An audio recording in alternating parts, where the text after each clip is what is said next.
इतना अंधा हो चुका है कि अगर पैसा कमाने के लिए अगर अपनी बहन बेटी को किसी कोठे पर बैठाने की जरूरत पड़े तो वो कोठे पर भी बैठा देंगे। मुझे भी अफसोस हो रहा है, मुझे भी दर्द हो रहा है, दुख हो रहा है बोलने में कि आज हमारा नौजवान इतना नीचे गिर जाएगा कि पैसा कमाने के लिए अपनी बहन बेटी को कोठे पर बैठाने को तैयार हो जाएगा। लेकिन मैं मजबूर हूं बोलने के लिए, क्योंकि आज हमारा नौजवान ने वो रास्ता इख्तियार कर चुका है मेरे भाइयों। अब देखिए सबके हाथ में बड़े मोबाइल फोन है, आज क्या कर रहे हैं, रील्स, वो जो छोटी छोटी वीडियोस वगैरह बनाते हैं। हर गांव में, हर इलाके में आपको बहुत सारे ऐसे मिल जाएंगे, बहन बेटी को साथ में लेकर डांस करते हैं, कमर दिखा दिखा कर झूमते हैं। अरे भाई क्यों? इसलिए ताकि ज्यादा लोग देखेंगे, व्यूज ज्यादा मिलेंगे, वायरल होगा, पैसा मिलेगा। ये भी तो पैसा ही है ना, पैसे का खेल है। मैं उधर नहीं जाना चाह रहा हूँ, वरना फिर बहुत दूर निकल जाऊंगा। अगर उधर मैं आपको लेकर जाना चाहूँ तो बस मैं इतना बता रहा हूँ कि पैसा मेरे भाई हराम जगह से, हराम तरीके से आप पैसा मत कमाइए। अच्छा, और एक बात मुझे याद आ गई, मेरे सामने बहुत सारे नौजवान हैं, इनका मोबाइल चेक कीजिए, आपको ड्रीम 11 का ऐप मिल जाएगा। ड्रीम 11 का ऐप समझते हैं? ड्रीम 11 समझते हैं बहुत सारे नौजवान। आईपीएल का भी टाइम आएगा कुछ दिनों के बाद, हमारे बहुत सारे सट्टाबाजी वहां करेंगे। उन 50 रुपया की जो है वो टीम लगाएंगे। उनसे पूछो कि आप क्यों टीम लगाते हो, जवाब देगा मौलाना साहब करोड़पति बनना है। अरे बेवकूफ, किस ख्वाब में जी रहा? उन 50 का मैच लगाकर करोड़पति बनने का ख्वाब देखने वाले नौजवानों, मौलवी तनवीर का पैगाम तुम्हारे नाम ये है कि तुम किस दुनिया में जी रहे हो। अरे बेवकूफ, इस करोड़पति बनने के चक्कर में कितने नौजवान आज भिखारी बन के घूम रहा है, भिखारी बन के घूम रहा है आज वो, और तुम ड्रीम 11 के चक्कर में पड़े हुए हो। भाई हलाल तरीके से पैसा कमाओ। अच्छा, खुदा ना खास्ता अगर आपको 1 करोड़ रुपया राशि मिल भी गई, 1 करोड़ का प्राइस, 1 करोड़ रुपया आपको मिल गया, चलो मान लिया। अब जरा मुझे ईमानदारी के साथ बताओ, वो पैसा हलाल होगा या हराम होगा? हराम होगा ना। फिर 1 करोड़ रुपया लेकर आप दुनिया में कब तक जिंदा रहेंगे? फिर तो मौत आनी है, मरना भी है, कब्र पे भी जाना है ना। इसलिए मेरे भाइयों, हलाल तरीके से आप पैसा कमाइए, बेशुमार रास्ते हैं, हलाल तरीके से पैसा कमाई, क्योंकि इसका जवाब देना है। अच्छा, लास्ट चीज बोल के मैं इसको खत्म करूंगा। इसी हदीस के अंदर अल्लाह के प्यारे रसूल फरमाते हैं, जो 5 सवाल पूछे जाएंगे उनमें से एक सवाल होगा, तूने पैसा कहाँ पे खर्च किया था? आप हलाल, गौर से सुनिए, आप मेहनत करके, मजदूरी करके, रिक्शा चला करके, टोटो चला करके हलाल तरीके से आप पैसा कमा रहे हैं, लेकिन हराम जगह पर पैसा को लुटा रहे हैं, हराम जगह पर पैसा को बर्बाद कर रहे हैं। इसके बारे में भी कल कयामत के दिन आपसे पूछा जाएगा। मदरसे के लिए अगर आपसे पैसा मांगा जाए कि मदरसे जहाँ पे कुरान और हदीस की तालीम दी जाती है, हमारे जेब से पैसा नहीं निकलता है, तब तो बड़ी मोहब्बत। लेकिन अगर वही पैसा बीड़ी के नाम पे और सिगरेट के नाम पे हम धड़ल्ले से निकाल रहे हैं, गलत जगहों पर धड़ल्ले से खर्च कर रहे हैं, ये हमारा आज हाल है मेरे भाई। इसलिए पैसा को, अच्छा आप लोग बीड़ी पीते कि नहीं पीते? बीड़ी पीते इधर के लोग पीते हैं? अच्छा, अक्सर लोग बीड़ी पीते हैं, और बीड़ी पीना थोड़ी ना ये खराब चीज है।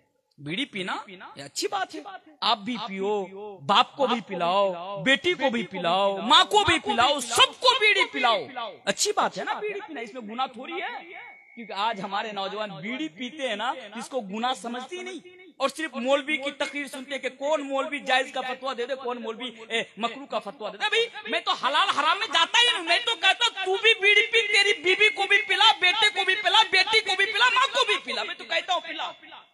लेकिन आप कहेंगे नहीं मौलाना साहब, बीड़ी पीना ये अच्छी बात नहीं है।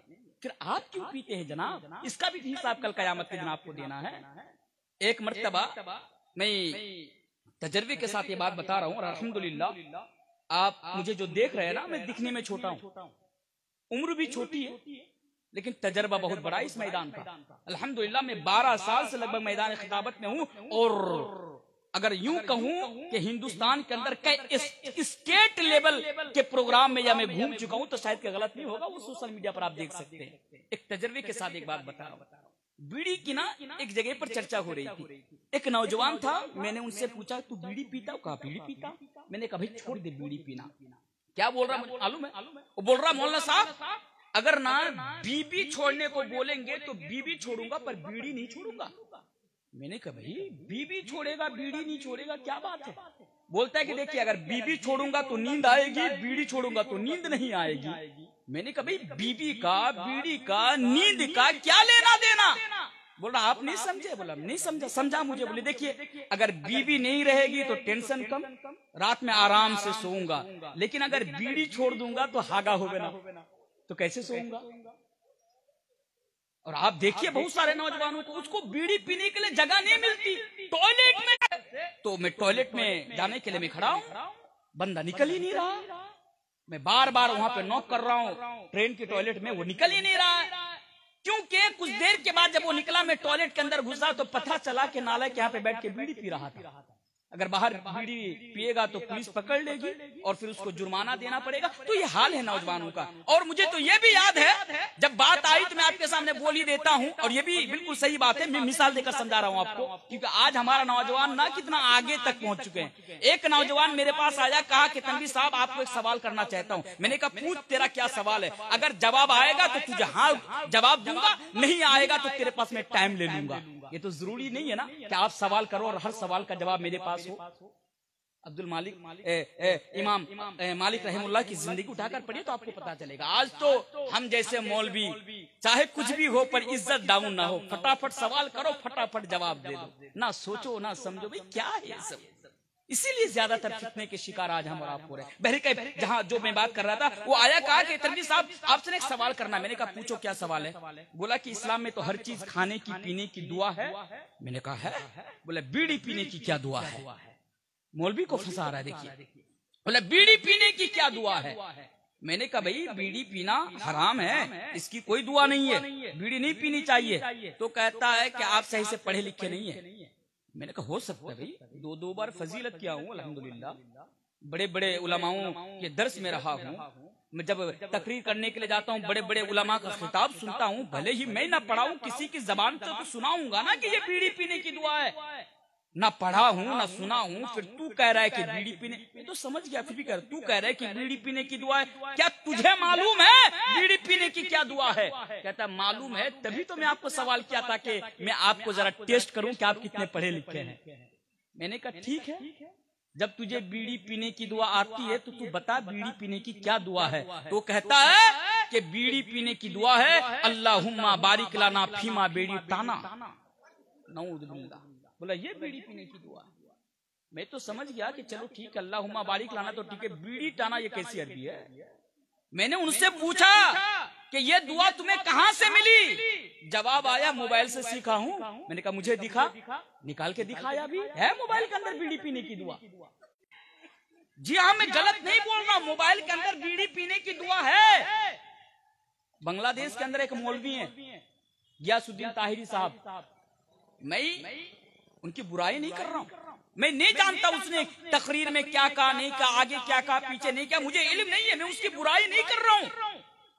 लेकिन मीडिया वालों ने, चैनल वालों ने आगे की बात कट कर दी, पीछे की बात कट कर दी, बस इतनी सी बात रखी। उसने दौरान तकरीर ये कहा था कि बीड़ी पीने की दुआ अल्लाहुम्मा बारिक लना फीमा बीड़ी टाना है, इतनी सी बात रखी और ऊपर में बांग्ला जबान में एकदम लंबा चौड़ा करके लिख दिया कि यह है बीड़ी पान करार दुआ।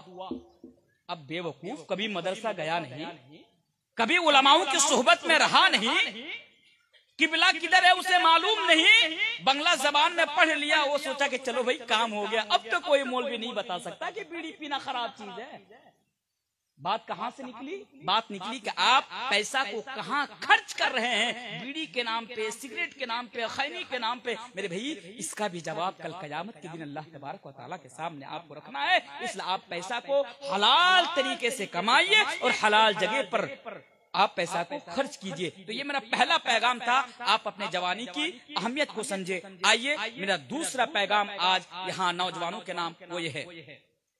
मेरे भाइयों, मेरा दूसरा पैगाम नौजवानों के नाम ये है कि आपके पास जो आज ईमान है, ये ईमान आपके लिए सबसे कीमती और सबसे बड़ी दौलत है। इसलिए हालात कुछ भी हो, सिचुएशन कुछ भी हो, तुम अपना ईमान को फरोख्त ना करना, अपना ईमान को ना बेचना, अपना ईमान को जाया ना करना। दुनिया के अंदर जब तक जिंदा रहना, ईमान के ऊपर साबित कदम रहना, अपने ईमान के साथ कभी दुनिया की किसी और चीज के साथ कभी कॉम्प्रोमाइज न करना। मैं ये पैगाम इसलिए देकर जा रहा हूँ मेरे भाइयों, आज सोच अपना ईमान का जनाजा निकालने वालों, जरा हदीस तो देखो कि आज तुम्हारे पास जो ईमान है ये कितनी बड़ी और कितनी अनमोल दौलत है। हदीस इस तरह है, सही बुखारी की हदीस है, अल्लाह के प्यारे रसूल जनाब मोहम्मद आया, ऐ मेरी बीबी आयशा, या अब्दुल्ला बिन जुदान जहन्नम के अंदर जाएगा। जरा सोचो, एक आदमी नेक अमाल करे, खिदमत खल्क को ज्यादा से ज्यादा अंजाम दी, ईमान की दौलत नहीं थी। इन्नल्लज़ीना कफ़रू व मातू व हुम कुफ़्फ़ारुन फ़लन युक़बल मिन अहदिहिम मिलुल अर्दि ज़हबा। अल्लाह फरमाता है कल कयामत के रोज एक आदमी अल्लाह तबारक व तआला के पास जाकर कहेगा, इन्नल्लज़ीना कफ़रू व मातू व हुम कुफ़्फ़ारुन फ़लन युक़बल मिन अहदिहिम मिलुल अर्दि ज़हबा।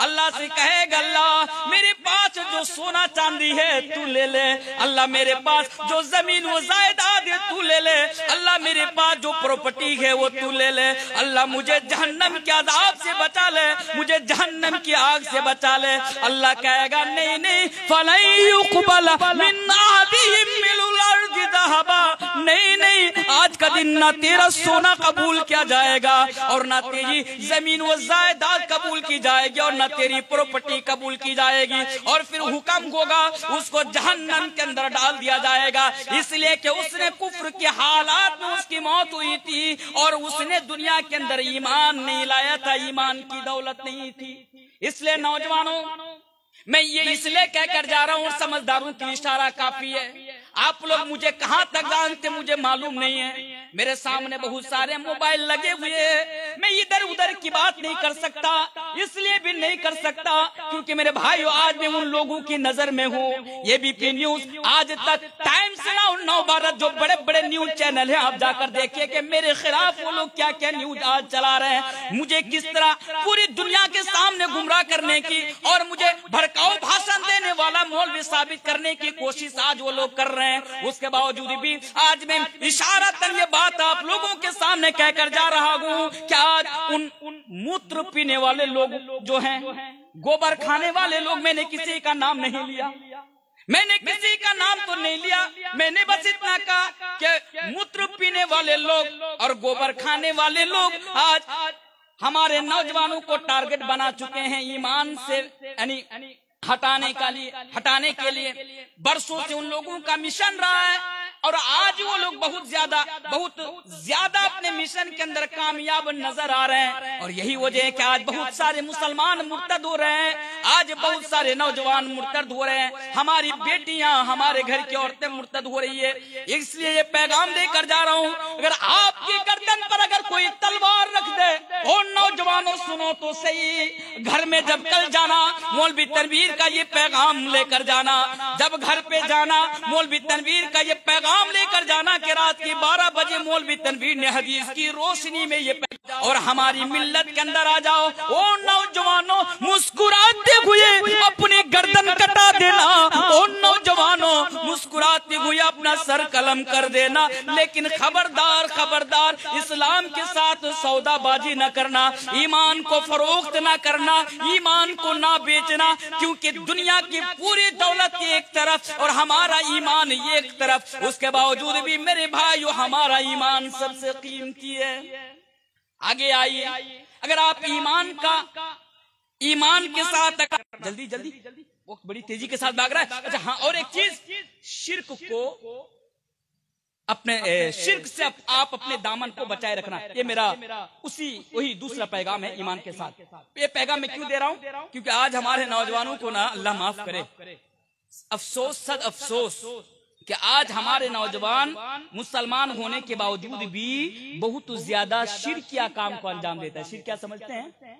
शिरकिया काम को अंजाम देते हैं और उसको सपोर्ट। देखिए मैं नाम नहीं लूंगा, हमारे बिरादरान वतन जब इन लोगों का कोई त्योहार होता है या जब कोई पूजा वगैरह के लिए जब कुछ तैयार किए जाते हैं, हमारे बहुत सारे नौजवानों को देखेंगे माथे पे तिलक लगाकर उन लोगों के यहाँ आसपास के साथ हमारा कोई कनेक्शन नहीं है, क्योंकि शिर्क दुनिया का सबसे अजीम गुनाह है। ये इतना अजीम गुनाह, इतना संगीन गुनाह कि इस गुनाह के बारे में अल्लाह तबारक व तआला बयान फरमाता है कि इन्नल्लाह ला यगफिरु अन युशरक बिही व यगफिरु मा दून ज़ालिका लिमन यशा। अल्लाह तबारक व तआला और गुनाहों को तो कभी माफ करेगा, अल्लाह तबारक व तआला तो और गुनाहों को माफ कर देगा, लेकिन अल्लाह तबारक व तआला शिर्क को कभी माफ नहीं करेगा। इसलिए कभी शिर्क ना करना बोले इंशाअल्लाह। लेकिन नौजवानों का हाल तो ये है, एक नौजवान के हाथ पे देख रहा हूँ कि बड़ा सा तावीज लटक रहा है। तावीज समझते हैं? सही हदीस है, मन तअल्लक तमीमतन फक़द अशरक। जिसने तावीज लटकाया उसने शिर्क किया। बड़ा सा तावीज हाथ में लटकाया हुआ है। मैंने उनसे कहा कि भाई जरा देख, ये जो तू तावीज लटकाया है ना, ये बहुत बड़ा बयान फरमाया नबियों के ताल्लुक से, वलौ अशरकू लहबित अन्हुम मा कानू यामलून। नबी के बारे में भी कहा कि ऐ नबी वलकद ऊहिया इलैका व इलल लज़ीना मिन क़ब्लिक लइन अशरकता लयहबतन्न अमलुका व लतकूनन्न मिनल खासिरीन। नबी को भी वार्निंग मिली शिर्क के ताल्लुक से, इसलिए कभी शिर्क न करना। आइए आज का मेरा तीसरा पैगाम। मुकर्रिर बुलाने गए, मेरा टाइम हो गया 10 और 12-13 मिनट टाइम है। तो आज का जो मेरा तीसरा पैगाम है वो है रियाकारी से बचना। रियाकारी नौजवानों के लिए पैगाम देकर जा रहा हूँ। मैं क्यों ये पैगाम देकर जा रहा हूँ मुझे मालूम है, आपको मालूम है। जो रियाकारी है ना, ये बड़ा सेंसिटिव मसला है, ये बड़ा नाजुक मसला है रियाकारी का। आज हमारे अक्सर नौजवानों को ये मालूम ही नहीं है कि भाई रियाकारी होती क्या है। आज हर नौजवान के अंदर ये बीमारी पाई जाती है, चाहे मर्द हो या औरत हो, हमारे अंदर, सबके अंदर।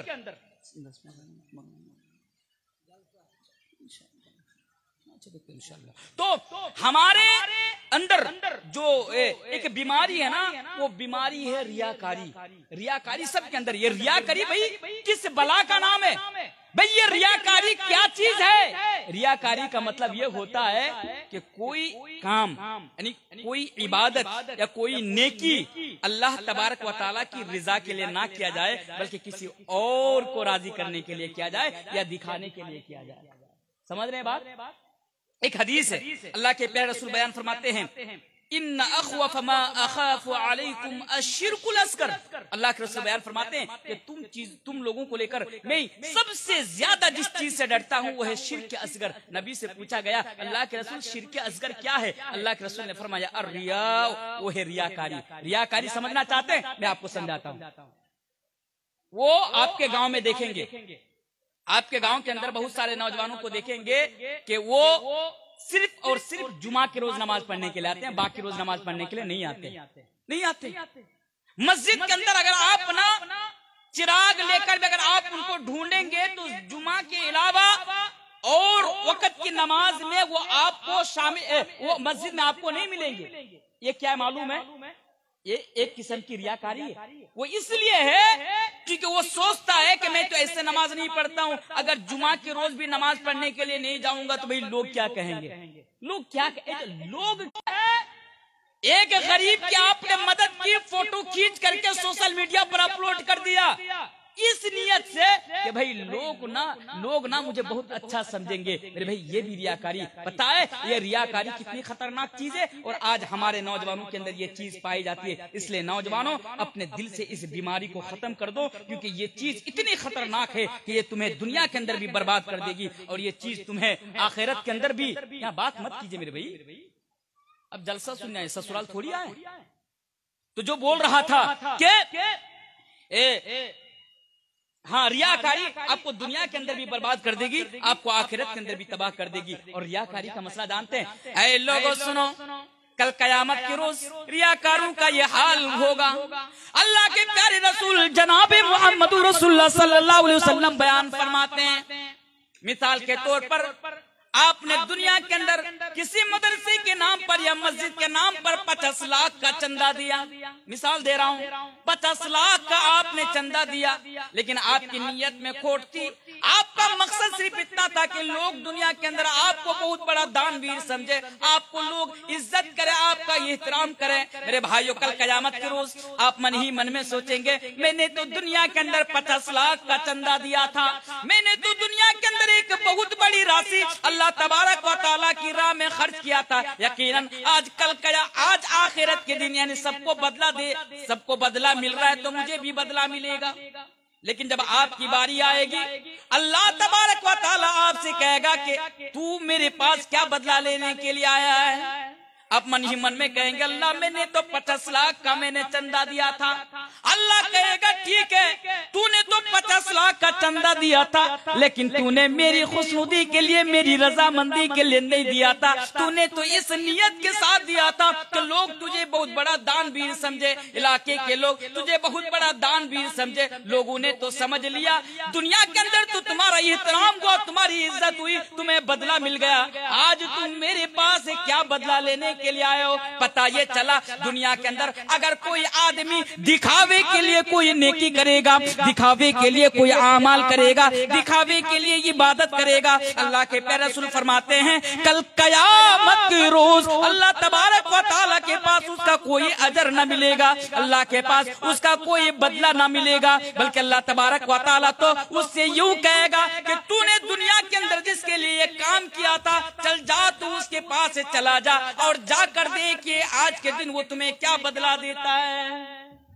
तो ये जो रियाकारी का मसला है ना, ये रियाकारी का मसला बड़ा खतरनाक मसला है। इसलिए मेरे भाइयों, जब भी कोई काम करना, कोई इबादत करना, अल्लाह की राह में पैसा खर्च करना, तो आपकी नियत ये हो, आपका मकसद ये हो कि भले ही दुनिया के लोग राजी हो या ना हो, पर मेरा मालिक मुझसे राजी हो जाए, मेरा खालिक मुझसे राजी हो जाए, बस वो राजी हो जाए, पूरी दुनिया हमसे नाराज हो जाए, कोई फर्क पड़ने वाला नहीं है। मेरे भाइयों, ये मकसद होना चाहिए, ये नियत होनी चाहिए। मौलाना साहब स्टेज पर तशरीफ ला चुके हैं, मेरे पास अभी भी कुछ मिनट टाइम बाकी है। आइए जाते जाते और एक बहुत ही अहम पैगाम देकर जा रहा हूँ। मेरे सारे पैगाम को एक तरफ रख दीजिए और इस पैगाम को बस याद कर लीजिए, इस पैगाम को साथ लेकर जाइए। इतना अहम पैगाम मौलवी तनवीर आलम आज आपके नाम देकर जा रहा है। वो पैगाम ये है, इस चीज को समझते हैं क्या? ये मोबाइल फोन है।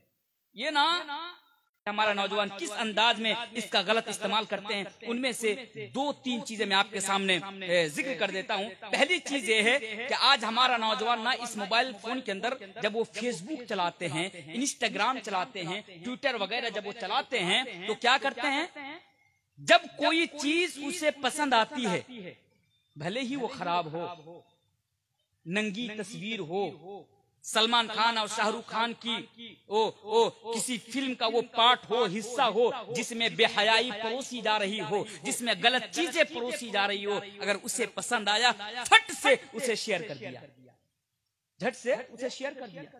आज जो भी हमारे सामने आता है, हम ये नहीं देखते कि ये सही है या गलत है, या अच्छी चीज है या सही चीज है, बस हमें पसंद आना चाहिए। पसंद आया, हम उसे शेयर कर दिया, गाना हुआ, हम उसे शेयर कर दिया, नंगी तस्वीर हम उसे शेयर कर दिया, और बड़े हंस हंस के कमेंट भी करेंगे, लाइक भी करेंगे, शेयर भी करेंगे। ये आज के नौजवानों का हाल है। एक आयत पढ़ दूं? आइए, मोबाइल के अंदर गलत चीजों को शेयर करने वाले तुम्हारे ताल्लुक से अल्लाह तबारक व तआला ने 1400 साल पहले कुरान करीम के अंदर क्या बयान फरमाया, सुनो तो जरा।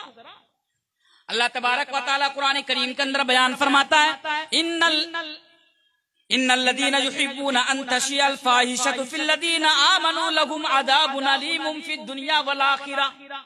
ऐ नौजवानों, मोबाइल के जरिए से गलत चीजों को शेयर करने वालों, गलत चीजों को फैलाने वालों, नश्र करने वालों, अल्लाह तो ये बयान फरमाता है, इन्नल्लज़ीना युहिब्बूना अन तशिअल फाहिशतु फिल्लज़ीना आमनू लहुम अज़ाबुन अलीमुन फिद दुनिया वल आखिरह। ऐसे लोगों के लिए दुनिया के अंदर भी दर्दनाक अज़ाब है, और ऐसे लोगों के लिए आखिरत में भी दर्दनाक अज़ाब है।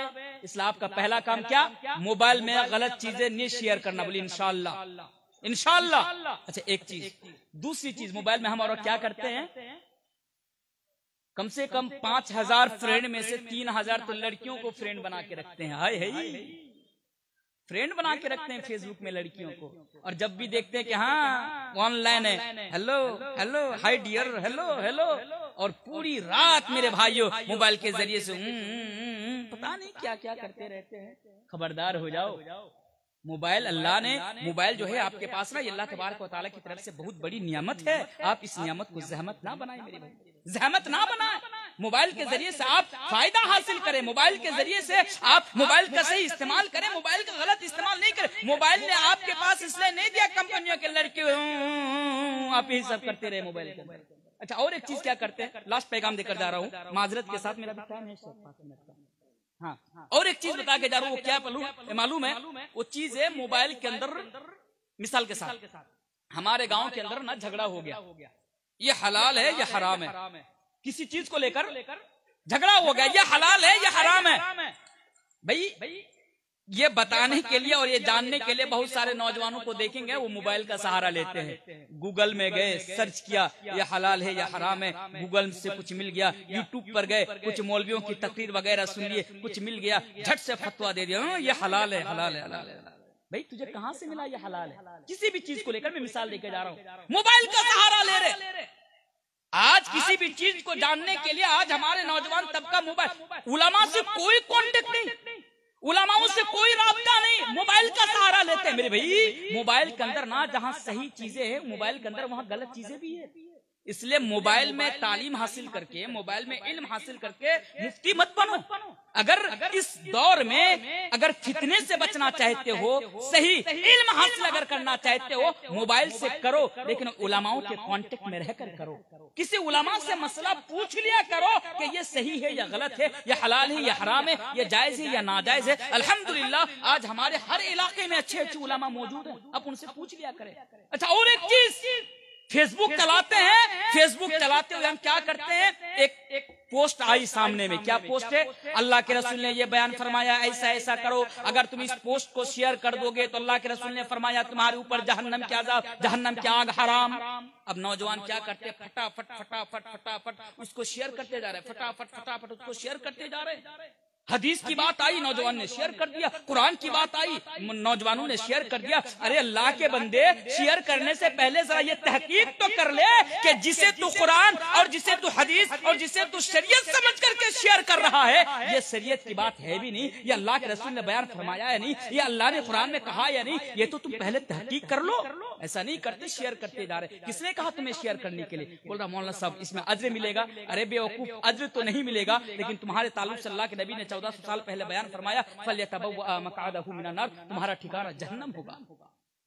शरीयत को खिलवाड़ मत समझो मेरे भाई, शरीयत खिलवाड़ नहीं है मेरे भाई। शरीयत को समझने के लिए ना कुरान और हदीस का इल्म होना बहुत जरूरी है, और कुरान हदीस का इल्म हासिल करने के लिए उलमाओं की सोहबत में रहना, उलमाओं की रहनुमाई में रहना और इल्म हासिल करना ये भी बहुत जरूरी है। ये चंद चीजें, ये चंद पैगाम मैंने आपके सामने देकर जा रहा हूँ। मेरे बाद जो आज यहाँ के प्रधान मुकर्रिर हैं बुखारी साहब, आजादुल इस्लाम बुखारी साहब हैं, आप उनका बयान सुनेंगे। मुझे जो टाइम था मैंने आपके सामने रख दिया, और आज जो मैंने 1 घंटा आपके सामने तकरीर की वो है आज का चंद अहम पैगाम नौजवानों के नाम। बड़ी जल्दी में, बड़ी, हालांकि 2-2.5 घंटा बोलने की आदत है, 1.5 घंटा कम से कम बोलने की आदत है। अब क्या करें, वक्त की किल्लत है, महदूद है, और वो भी क्यों ना, क्योंकि रात ज्यादा हो चुकी है और एक मौलाना अभी भी बाकी है, उन्हें भी सुनना है। उसके बावजूद मैंने जल्दी चंद पैगाम आपके सामने रख दिए। अल्लाह तबारक व तआला से आखिर में दुआ करता हूँ कि इलाहुल आलमीन तो हमारे नौजवानों के अंदर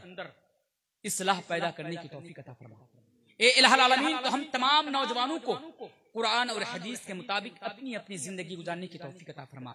ये इलाहुल आलमीन तो हमारे नौजवानों को अपनी जिम्मेदारी को समझने का और उसके मुताबिक चलने की अल्लाह तो हमें तौफीक अता फरमा। अल्लाहुम्मा आमीन। इसी के साथ मैं अपनी बात को खत्म करता हूँ। इंशाअल्लाह फिर अगर कभी मौका मिलेगा तो आऊंगा और किसी और अहम मौजू पर गुफ्तगू करने की कोशिश करूंगा। अस्सलामु अलैकुम व रहमतुल्लाहि व बरकातुहू।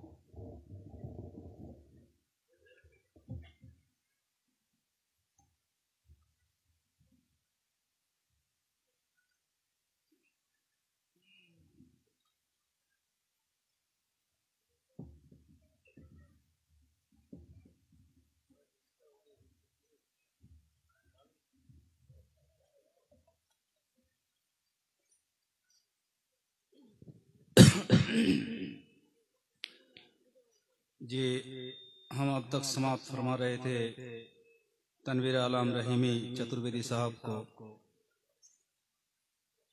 जिन्होंने खास तौर पर नौजवान तबके को खिताब करते हुए कुरान और हदीस से नसीहतें की।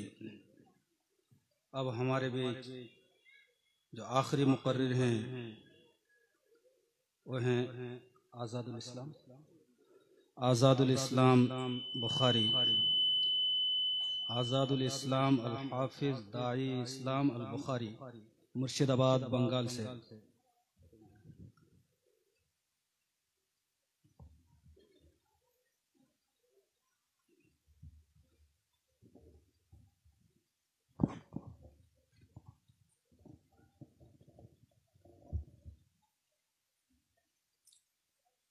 अस्सलामु अलैकुम व रहमतुल्लाहि व बरकातुहू। इन्नल हम्दलिल्लाहि नहमदुहु व नस्तईनुहु व नस्तगफिरुहु व नु'मिनु बिही व नतवक्कलु अलैहि ونعوذ بالله من شرور أنفسنا ومن سيئات أعمالنا، من يهده الله فلا مضل له ومن يضلل فلا وأشهد أن لا إله إلا الله وحده لا شريك له، وأشهد أن محمدا عبده ورسوله. أعوذ بالله من الشيطان الرجيم. بسم الله الرحمن الرحيم.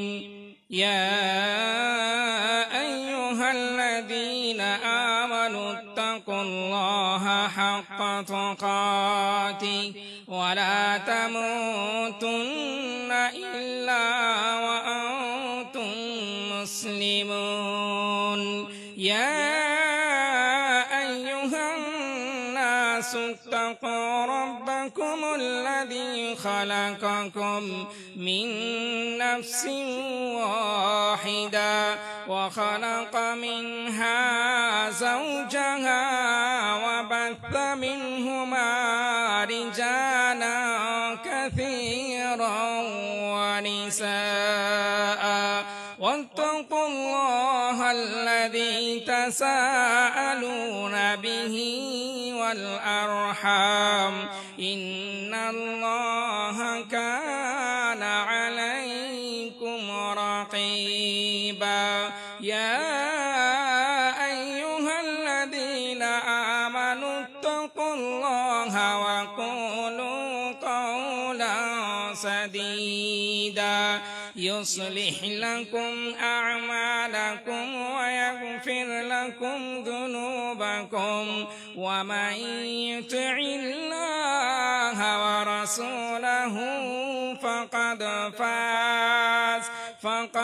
فاز فوزا عظيما.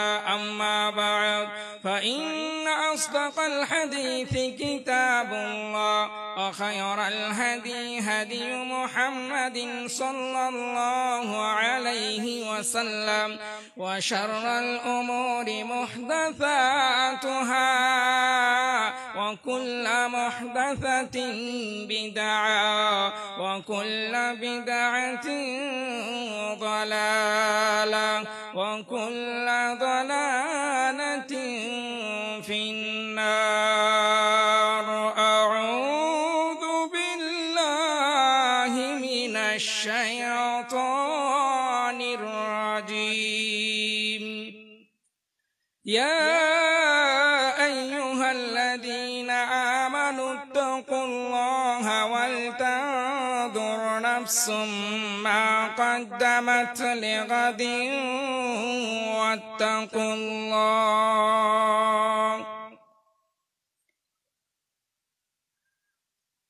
থাকব কেমন ধারে কঠিন কবরে ওগো আমার আল্লাহ কাঁদি তাই অঝরে দু নয়ন ভরে ওগো আমার আল্লাহ থাকব কেমন ধারে কঠিন কবরে ওগো আমার আল্লাহ কাঁদি তাই অঝরে দু নয়ন ভরে ওগো আমার আল্লাহ ও যাহার নাই জানালা নাই দরজা গো ও যাহার নাই জানালা নাই দরজা নাই আছে খাট বিছানা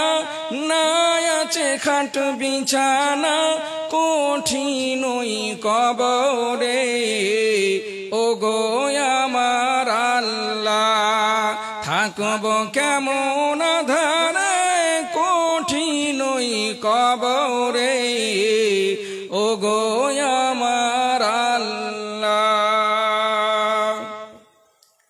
সমস্ত প্রশংসা সেই মহান আল্লাহ পাক রব্বুল আলামিনের জন্য তারপরে পরেই বিশ্ব বরেণ্য নেতা মা আমিনাল্লাল মুরুর দুলাল আহমদে মুজতাবা মোহাম্মদে মুস্তাফা সকলে বলুন সাল্লাল্লাহু আলাইহি ওয়াসাল্লামের ওপর অসংখ্য আনকাউন্টেবল দরুদ ও সালাম বর্ষিত হোক আল্লাহুম্মা সাল্লি আলাইহি আল্লাহুম্মা বারিক আলাইহি বক্তৃতার শুভারম্ভে মঞ্চে উপবিষ্ট আজকে এই জালসার সুযোগ্য সম্মানিত সভাপতি মহাশয় মাদ্রাসার চেয়ারম্যান কর্তৃপক্ষ মাদ্রাসার প্রধান শিক্ষক মহাশয় আরো অন্যান্য শিক্ষক বৃন্দ মহিলা শিক্ষক বৃন্দা ও আমার সম্মুখস্থ এই গ্রামের মুসলমান ভাই সকল আজ আমি আপনাদের সম্মুখে যে বিষয়টি নিয়ে উপস্থাপন করতে চলেছি বলতে চলেছি সে বিষয়টি হচ্ছে যে মহান আল্লাহ পাক রব্বুল আলামিন আমাদেরকে কি কি আমলের বিনিময়ে আমাদের ধন সম্পদে বৃদ্ধিতা দিবে এ বিষয় সম্পর্কে আলোচনা করব ইনশাআল্লাহ আমা তৌফিকি ইল্লা বিল্লাহ আপনারা সকলেই আসর পর থেকে নিয়ে এখন পর্যন্ত আপনারা শুনতেই আছেন অর্থাৎ 11:48 হয়ে গেছে আপনারা অনেক বিষয়ে শুনলেন আমার পূর্ববর্তী বক্তার মুখে শুনছিলেন যে যুবকদের জন্য রাস্তা কি কি করা যায় কোন রাস্তা কোন পথ অবলম্বন করা যায় এ বিষয়ে আপনারা শুনছিলেন আজকে জালসা করার পেছনে দুটি উদ্দেশ্য রয়েছে এক নম্বর হচ্ছে যে এই জালসার মাধ্যমে আপনাদেরকে কিছু দ্বীনের শিক্ষা দেওয়া আর দ্বিতীয় নম্বর উদ্দেশ্য সে উদ্দেশ্যটি হচ্ছে যে আপনাদেরকে এই মাদ্রাসাকে চালিয়ে দিতে হবে তাতে দান সাদকার বিনিময়ে হোক বা অন্যান্য নিজের পরিশ্রমের সাহায্যে হোক আপনাদেরকে এই মাদ্রাসাকে পরিচালনা করে দিতে হবে এই দুটি উদ্দেশ্যকে নিয়ে আজকের জালসা করা আর আমার বক্তৃতা এই জন্য এ বিষয়ে বাধা যে আপনি জালসায় এই যে আজ 10 টাকাও দান করবেন সেই 10 টাকাটা কি আমল করলে পরে আপনার নিকটে আল্লাহ তাআলা দিবেন এ বিষয়ে বলবো ইনশাআল্লাহ আপনারা মনোযোগ সহকারে শুনবেন কারণ আমি যেটাই কথা বলবো একদম পয়েন্ট টু পয়েন্ট আমি এক একটা করে গুনিয়ে দিব তারপর আমি স্টেজ থেকে ছেড়ে যাব আপনি যদি আমার বক্তৃতায় একটু ধ্যান এধার ওধার দেন তাহলে বক্তৃতা বুঝতে পারবেন না এজন্য মনোযোগ সহকারে শুনুন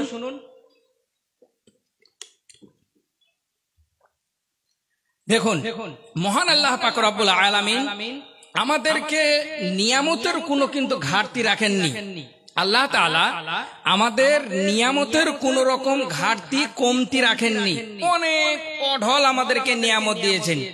নিয়ামত যদি আমরা গণনা করে শেষ করতে যাই তাহলে আল্লাহর নিয়ামত কিন্তু আমরা কেউ গণনা করে শেষ করতে পারবো না। এ কথা আল্লাহ তাআলা কুরআন মাজিদ সূরা নাহলের মধ্যে ঘোষণা করে বললেন, ওয়া ইন তাউদ্দু নি'মাতাল্লাহি লা তুহসুহা। হে আমার বান্দারা, তোমাদের নিকটে আমি এতগুলি নিয়ামত দিয়েছি, তোমরা যদি সেই নিয়ামতগুলি সংখ্যায় নির্ণয় করতে যাও, গুনতে যাও একটি একটি করে, তোমরা গুনে শেষ করতে পারবে না। এতটা নিয়ামত মহান আল্লাহ পাক রব্বুল আলামিন দিয়েছেন। একটি উদাহরণ শুনুন, মন দিয়ে শুনবেন, বুঝতে পারবেন। এক ব্যক্তিকে একদিনকে হসপিটালে ভর্তি করা হয়েছে। ওই ব্যক্তির অসুস্থতা কি ছিল? ওই ব্যক্তির অসুস্থতা ছিল যে তার শ্বাসকষ্ট, এই জন্যে ওই ব্যক্তিকে হসপিটালে অ্যাডমিট করা হয়েছে। ওই ব্যক্তিকে ভেন্টিলেটর রুমে রাখা আছে। কিছুক্ষণ ওই ব্যক্তি শ্বাস নেওয়ার পরে, অক্সিজেন নেওয়ার পরে যখন সুস্থ হয়, তখন হসপিটালের বিল তাকে কিন্তু ধরানো হয়। হসপিটালের বিল দেখতেই ওই ব্যক্তি, ওই মানুষটি, যে মানুষটি অক্সিজেন নিল, ও কিন্তু হাউমাউ করে কান্না করে উঠল, হাউমা করে কাঁদতে লাগলো। তখন পাশের মানুষেরা জিজ্ঞাসা করছে, তোমার কাছে কি পয়সা নাই? তোমাকে যে বিল ধরিয়েছে, এই বিলে যত টাকা পয়সা অ্যামাউন্ট লেখা আছে, অতটা পয়সা কি তোমার কাছে নাই? নাকি তোমার বাড়ি থেকে কেউ তোমাকে দেখভালের জন্য আসেনি যে তুমি এত জোরে চিৎকার করে কান্না করছো? তখন ওই ব্যক্তি উত্তরে বলছেন যে, শোনো, আজ আমার বয়স 40 থেকে 50 বছর। আমি যেদিন এই দুনিয়ায় এসেছি সেদিন থেকে নিয়ে আজ পর্যন্ত আমার বয়স 40 থেকে 50। এত দিন ধরে আমি মহান আল্লাহ পাক রব্বুল আলামিনের পিওর ন্যাচারাল অক্সিজেন গ্রহণ করেছি, অক্সিজেন নিয়েছি। আজ আমি কিছুক্ষণ মাত্র এই হসপিটালের অক্সিজেন নিয়েছি, যাতে আমাকে 70,000, 60,000 বা 1 লাখ টাকা দিতে হবে। তাহলে আমি এই জন্য কান্না করে উঠলাম যে আমি যে ছোট থেকে নিয়ে আজ পর্যন্ত আল্লাহ তাআলার পিওর ন্যাচারাল প্রাকৃতিক যে আমি অক্সিজেন গ্রহণ করছি, তাহলে সেই মহান আল্লাহ পাক রব্বুল আলামিনকে আমাকে কত টাকা দিতে হবে, এই টেনশনে আমি কান্না করছি।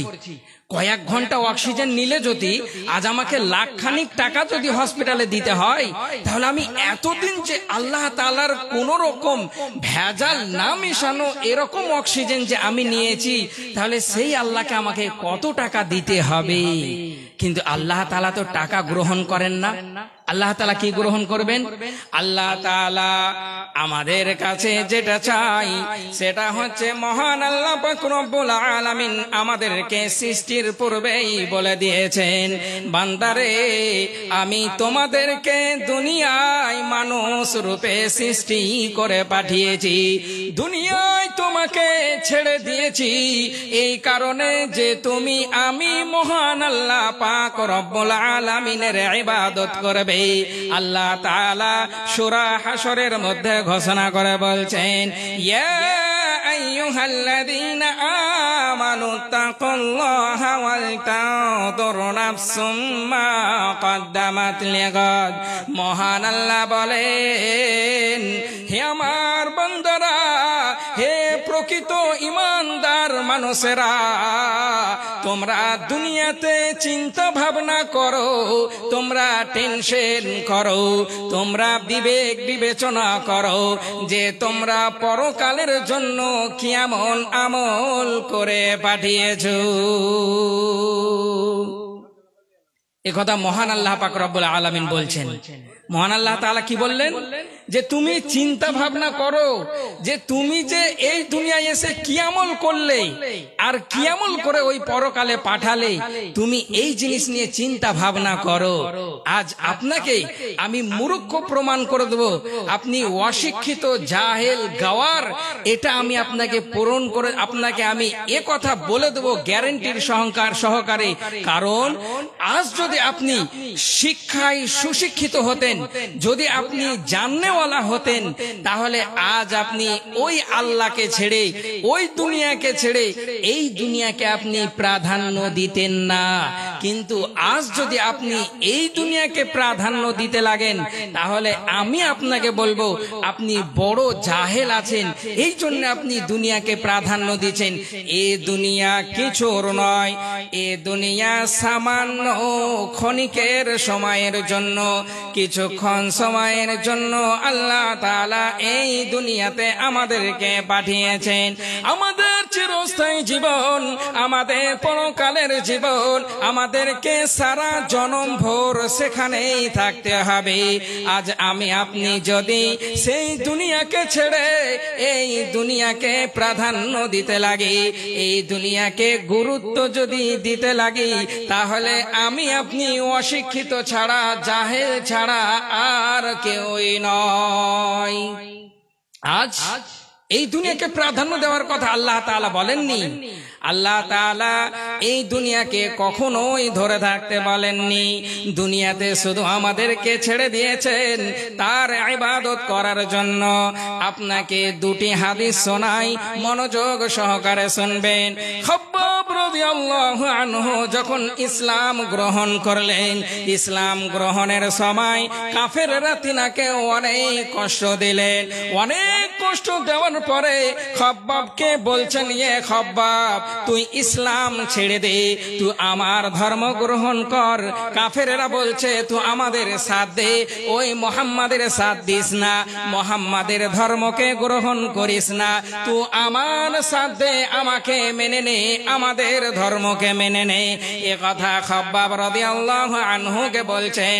খাব্বাব রাদিয়াল্লাহু আনহু এক আল্লাহকে ডাক দিয়ে বললেন, লা ইলাহা ইল্লাল্লাহু ওয়াহদাহু লা শারীকা লা।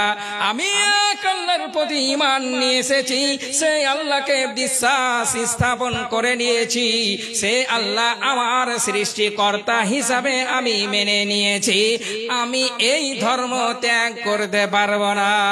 পরবর্তীতে বলছেন, আমাকে কাফেরেরা মুশরিকেরা এত কষ্ট দিতেন, এত কষ্ট দিতেন, তারা জ্বলন্ত কয়লাকে জ্বালিয়ে রাখতেন। আপনারা কয়লা দেখেছেন, ওই কাঠের কয়লাকে জ্বালিয়ে তারা আগুনে উত্তপ্ত করে রাখতেন, আর ওই কয়লার ওপরে খাব্বাব রাদিয়াল্লাহু আনহুকে খালি গায়ে, খালি শরীরে শুইয়ে দিতেন।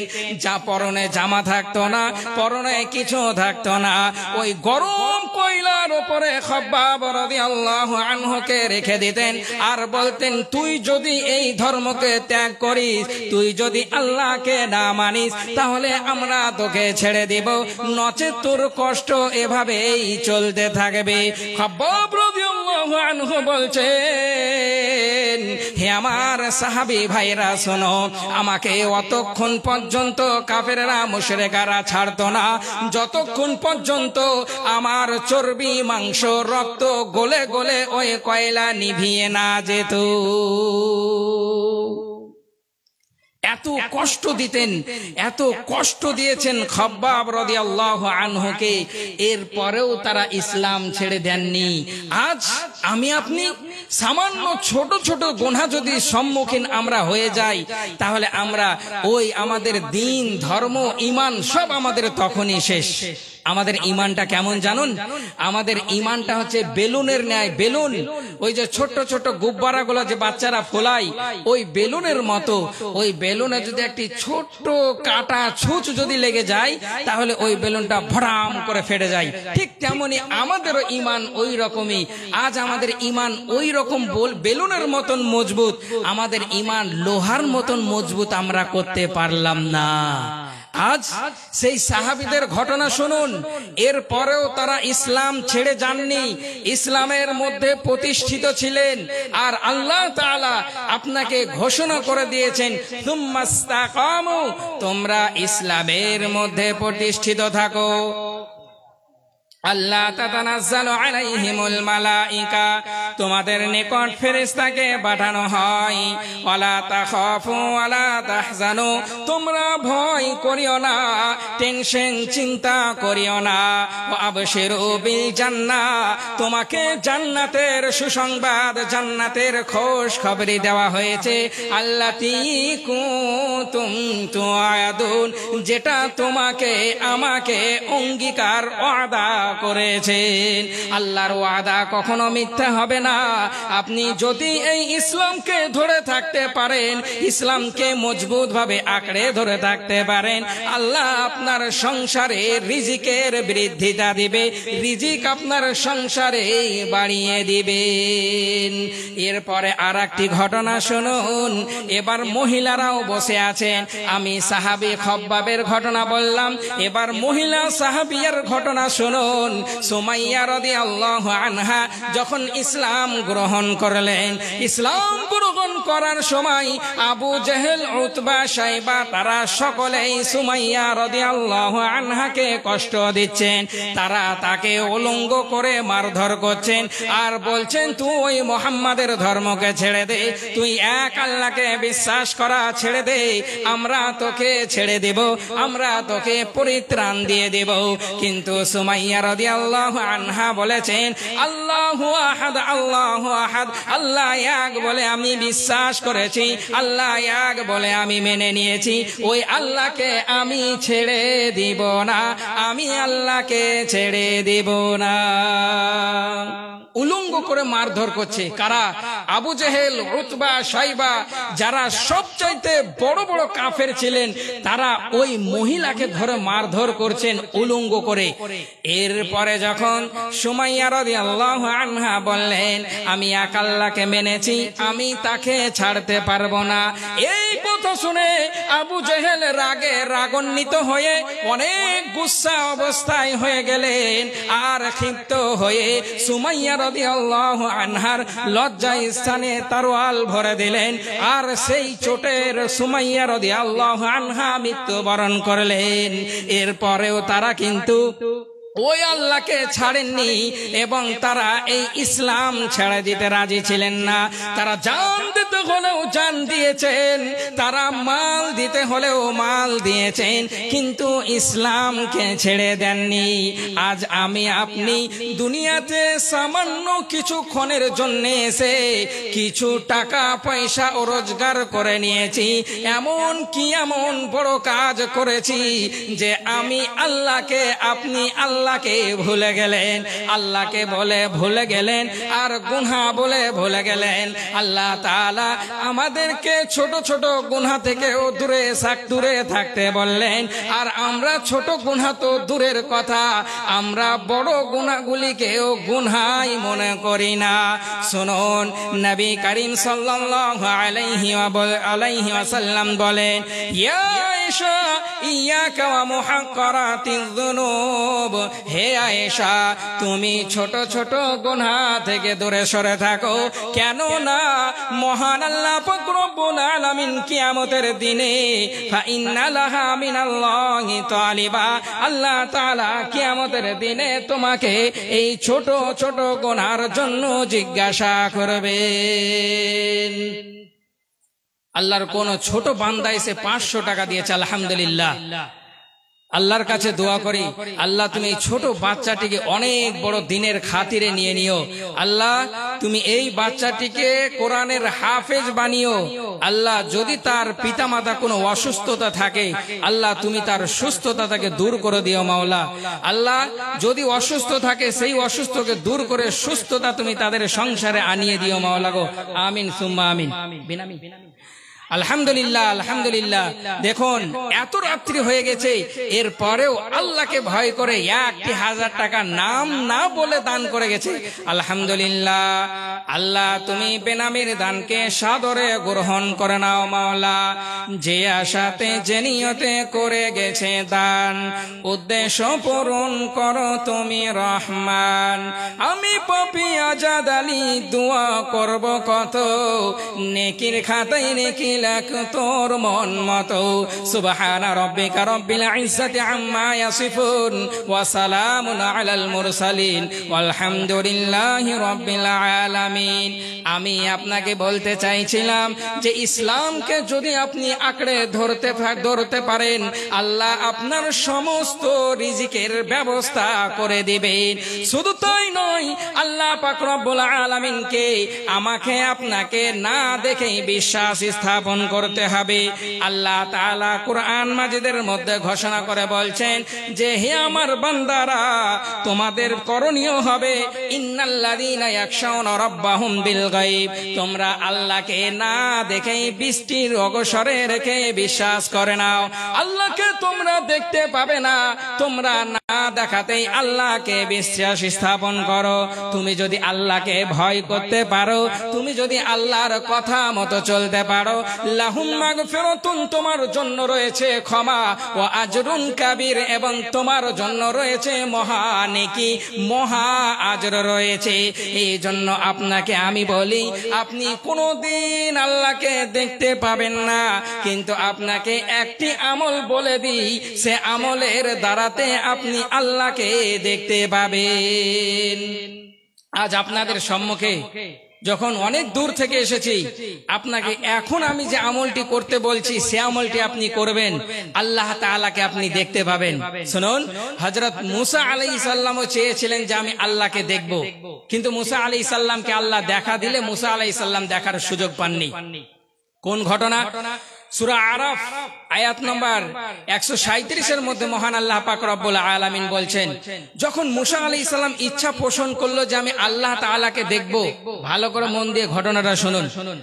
মুসা আলাইহিস সালাম আল্লাহ তাআলাকে বললেন, হে আমার রব, হে আমার প্রভু, আমি আপনাকে একটিবার দেখতে চাই। কি নাম?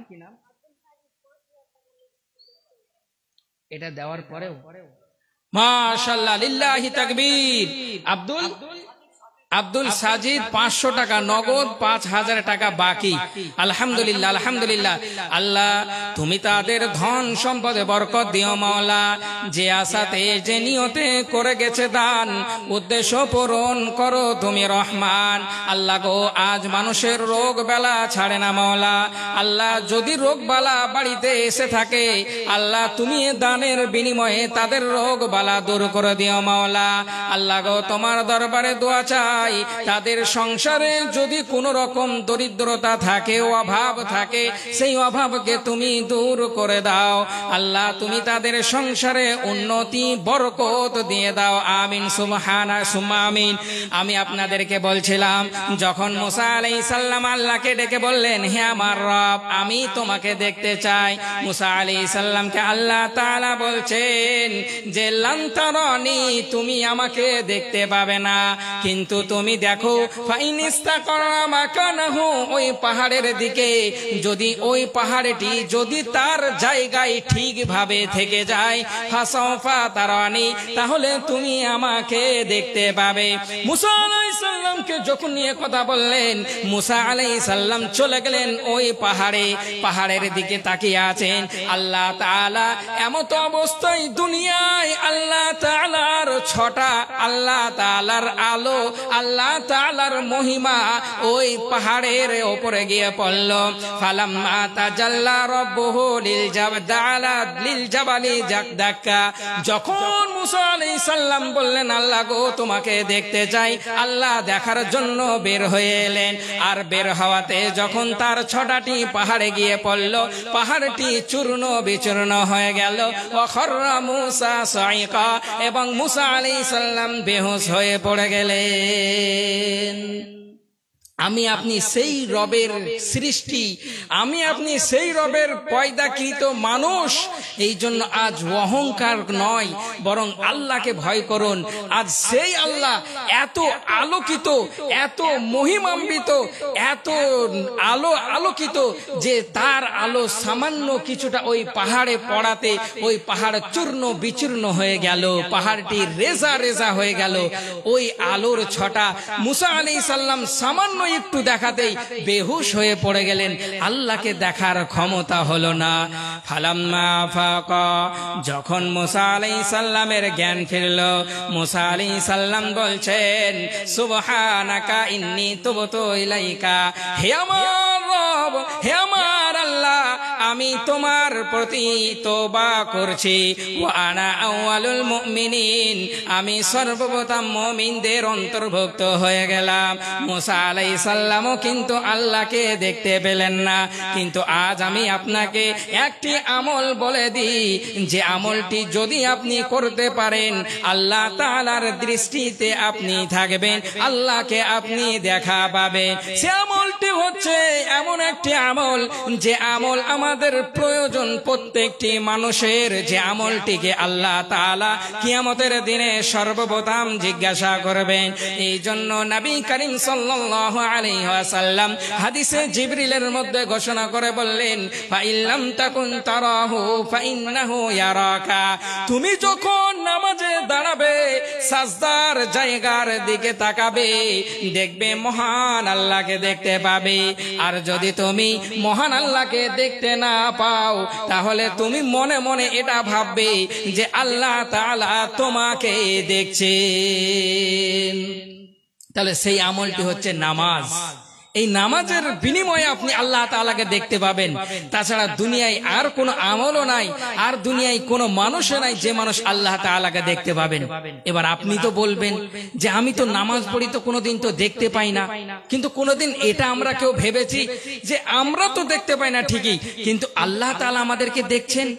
আজ যখন আমরা নামাজে দাঁড়াই, তখন ফেরেশতারা বলছে, যখন আমার আল্লাহর বান্দা যখন নামাজে দাঁড়ায়, তার সমস্ত গুনাহকে তার ঘাড়ে চাপিয়ে দেওয়া হয়। কিন্তু আমরা যখন নামাজে দাঁড়াই, আমরা দুনিয়ার সব কিছু নিয়ে নামাজে দাঁড়াই। কেমন ভাবে? আজ নামাজে দাঁড়াই, যে দোকান থেকে গেল সে দোকানের ভাবছে হয়তো একটা কাস্টমার মনে হয় এসে আবার ঘুরে যাবে, দোকান বন্ধ করেছি। আবার যে সুদ খায় সে সুদের জন্য ভাবছে যে অমুক জায়গায় আমি টাকাটা যদি ইনভেস্ট করতাম তাহলে আরো বেশি হয়তো আমি পেতাম। যে যে কর্ম করে সে কর্মের কথা ভাবে। এমনকি যে ব্যক্তি হয়তো কোনোদিন কাউকে 5 টাকাও যদি ধার দিয়ে থাকে, সব কথা কিন্তু আর এসে নামাজে মনে পড়ে, অন্য সময় কিন্তু আর মনে পড়ে না। কারণ আমাদের নামাজে মনই বসে না। আমাদের দুনিয়ায় সব কাজে আমরা মন দিয়ে করি, শুধু উইদাউট সালাত, নামাজ ব্যতীত নামাজ কিন্তু আমরা কেউ মনোযোগ সহকারে পড়ি না। এই জন্য আজ আমাদের নামাজও কবুল হয় না, যার কারণে আমাদের সংসারে আর আল্লাহর রিজিকও নেমে আসে না। রিজিক কমে গেছে, রিজিকের বৃদ্ধিটা কমে গেছে। এই জন্য আপনাকে বললাম এ কথা যে আপনি অবশ্যই আল্লাহ তাআলাকে ভয় করুন। আল্লাহকে যদি ভয় করতে পারেন, এর বিনিময়ে আপনার নিকটে রিজিক আসবে। দ্বিতীয় নম্বর, আরো কয়েকটি কারণ আপনাকে বলবো, তার মধ্যে আরো কিছু কথা আপনাকে বলি। আজ আমরা নামাজের গুরুত্ব দিই না। আজ রাসূল সাল্লাল্লাহু আলাইহি ওয়াসাল্লাম যে সহিহ মুসলিম হাদিস নাম্বার 725 এর মধ্যে ঘোষণা করে বললেন, নবী করিম সাল্লাল্লাহু আলাইহি ওয়াসাল্লাম বলছেন, রাকাআতুল ফজরি খায়রুম মিনাদ দুনিয়া ওয়া মা ফিহা। নবী সাল্লাল্লাহু আলাইহি ওয়াসাল্লাম বলেন যে হে আমার উম্মতেরা শুনো, যদি তুমি ফরজ নামাজের পূর্বে তুমি যদি 2 রাকাত সুন্নাত নামাজ আদায় করতে পারো, তাহলে তার বরকত আল্লাহ তাআলা, তার মূল্য এতটা আল্লাহ তাআলা দিয়েছেন যে দুনিয়া এবং দুনিয়ার মধ্যে যা কিছু আছে এর চাইতেও হলো ওই 2 রাকাত সুন্নাত নামাজ। তাহলে আপনাকে আমি বোঝাতে চাচ্ছি, যদি আল্লাহ তাআলা 2 রাকাত সুন্নাত নামাজের এত গুরুত্ব, এত মূল্য দেন, এত ভ্যালু যদি এই 2 রাকাত নামাজের হয়ে যায়, তাহলে ফরজ নামাজে আল্লাহ তাআলা কতটা গুরুত্ব দিয়েছেন। কিন্তু এখন আপনারা বলবেন যে মৌলভী সাহেব, আমরা তো সুন্নত তো দূরের কথা, আমরা তো নামাজের আজান শুনলেই পালিয়ে যাই, তাহলে নামাজ আর কেমন করে পড়বো? শুনুন, আপনারা এবছর কুরবানি করেছেন কি করেননি? কুরবানি সকলে করেছেন। আচ্ছা, আপনাকে আমি শোনাই, শুনুন। যখন কুরবানির সময় চলে এলো, প্রতিটি মানুষ দেশে বিদেশে কষ্ট করে খেটে খুটে মজদুরি করে তারা সকলেই পয়সা ইনকাম করে নিয়ে আসে। ইনকাম করে নিয়ে এসে হলেও তারা প্রত্যেকে কুরবানির জন্য পশু ক্রয় করে থাকে। কুরবানির জন্য জানোয়ারকে আগে থেকে কিনে রাখে। এরপরেও কিন্তু কোনো আপনার গ্রামের কোনো মুয়াজ্জিন মসজিদে বলেছে যে অমুক ব্যক্তি বা এই গ্রামের মানুষ অমুক গ্রামের মানুষ তোমরা এবার কুরবানি আসছে, কুরবানির জন্য পশু কিনে নাও। এ কথা কিন্তু কোন গ্রামের মুয়াজ্জিন সাহেব ইমাম সাহেব বলে না, কোনদিন মাইকে এলান করেনি যে তোমরা কুরবানির জন্য জানোয়ার কিনে নাও, পশু কিনে নাও। এ কথা কেউ বলেনি। এরপরে আমরা সকলেই আগে থেকে এসছি, আগে থেকে সতর্ক যে আমাদের সামনে 10 দিন আছে, 15 দিন আছে, 1 মাস আছে, আমাকে খাসি বা গরু কিনতে হবে। এ কথা আমরা সকলেই জানি, কিন্তু আমাদেরকে কেউ একটিবারের জন্য বলেনি। আর আমাদের প্রতিদিন দৈনন্দিন 5 বার করে মুয়াজ্জিন সাহেব মাইকে বলেন হাইয়া আলাস সালাহ, হাইয়া আলাল ফালাহ, তোমরা নামাজের দিকে এসো, এতেই সফলতা রয়েছে। তোমরা নামাজের দিকে এসো, তাহলে তোমরা নাজাত পাবে। এ কথা দিনে 5টি বার প্রতিদিন মুয়াজ্জিন সাহেব মাইকে ডাক দেয়। এরপরেও কিন্তু আমরা একজন ব্যক্তিও সেই মসজিদের নিকটে যাই না, মসজিদে নামাজের জন্য যাই না। আর যে কুরবানির জন্য একটিবার হলেও কেউ বলেনি, এরপরেও আমরা আগে থেকে জানোয়ার পশু কিনে নিয়ে প্রস্তুত থাকি। এবার আপনাদেরকে বলি প্রিয় ভাইরা আমার, বন্ধুরা আমার, আজ যদি আমাদের ঈমান এরকমই মজবুত হয়, আজ যদি ঈমান আমাদের এতটাই স্ট্রং হয়, তাহলে আপনি চিন্তা ভাবনা করেন না যে আপনি জাহান্নামে যাবেন, এতটা টেনশন আপনি রেখে নেন। কারণ যে নামাজটি আপনার জন্য আমার জন্য ফরজ করা হয়েছে, সেই নামাজের আজ আমাদের কারোর কাছে গুরুত্ব নাই। কিন্তু আজ যে কুরবানি সুন্নাতে মুআক্কাদা বলা হয়েছে, যে কুরবানিকে আল্লাহ তাআলা কঠোর ভাবে করেননি, এরপরেও আমরা সকলেই কুরবানির জন্য আগে থেকে প্রস্তুত হয়ে যাই। এবার বলুন, এই যদি ঈমান আমাদের থাকে তাহলে আমরা পরকালে নাজাত পাবো? পরকালে কি আল্লাহর কাছ থেকে আমরা ছাড় পাবো? আমরা কিন্তু পরকালে আল্লাহর কাছে পাকড়াও হয়ে যাব। আল্লাহর কাছে আমাদের কোনো উত্তর থাকবে না যে আমরা নাজাত পাবো। শুনুন, আপনাকে আমি বলছিলাম যে আপনি আল্লাহ তাআলাকে ভয় করেন, আল্লাহ আপনার রিজিকে বৃদ্ধিতা দিবেন, আপনার রুজিতে বরকত দিবেন, আপনার ধন সম্পদে বরকত দিবেন। সেটি হলো কি, নবী করিম সাল্লাল্লাহু আলাইহি ওয়াসাল্লাম বলছেন, লা ইয়ানদুরু ইলা সুওয়ারিকুম ওয়া আমওয়ালিকুম, আল্লাহ তাআলা আমাদের সুন্দর চেহারা, আমাদের ধন সম্পদকে আল্লাহ তাআলা দেখেন না, ওয়ালাকিন ইয়ানদুরু ইলা কুলুবিকুম ওয়া আমালিকুম, আল্লাহ তাআলা যেটা দেখেন সেটা হচ্ছে আমাদের অন্তরকে আর আমাদের আমলকে, যে আমরা আল্লাহ তাআলাকে কতটা ভয় করি। এই জিনিসটা মহান আল্লাহ পাক রব্বুল আলামিন দেখবেন।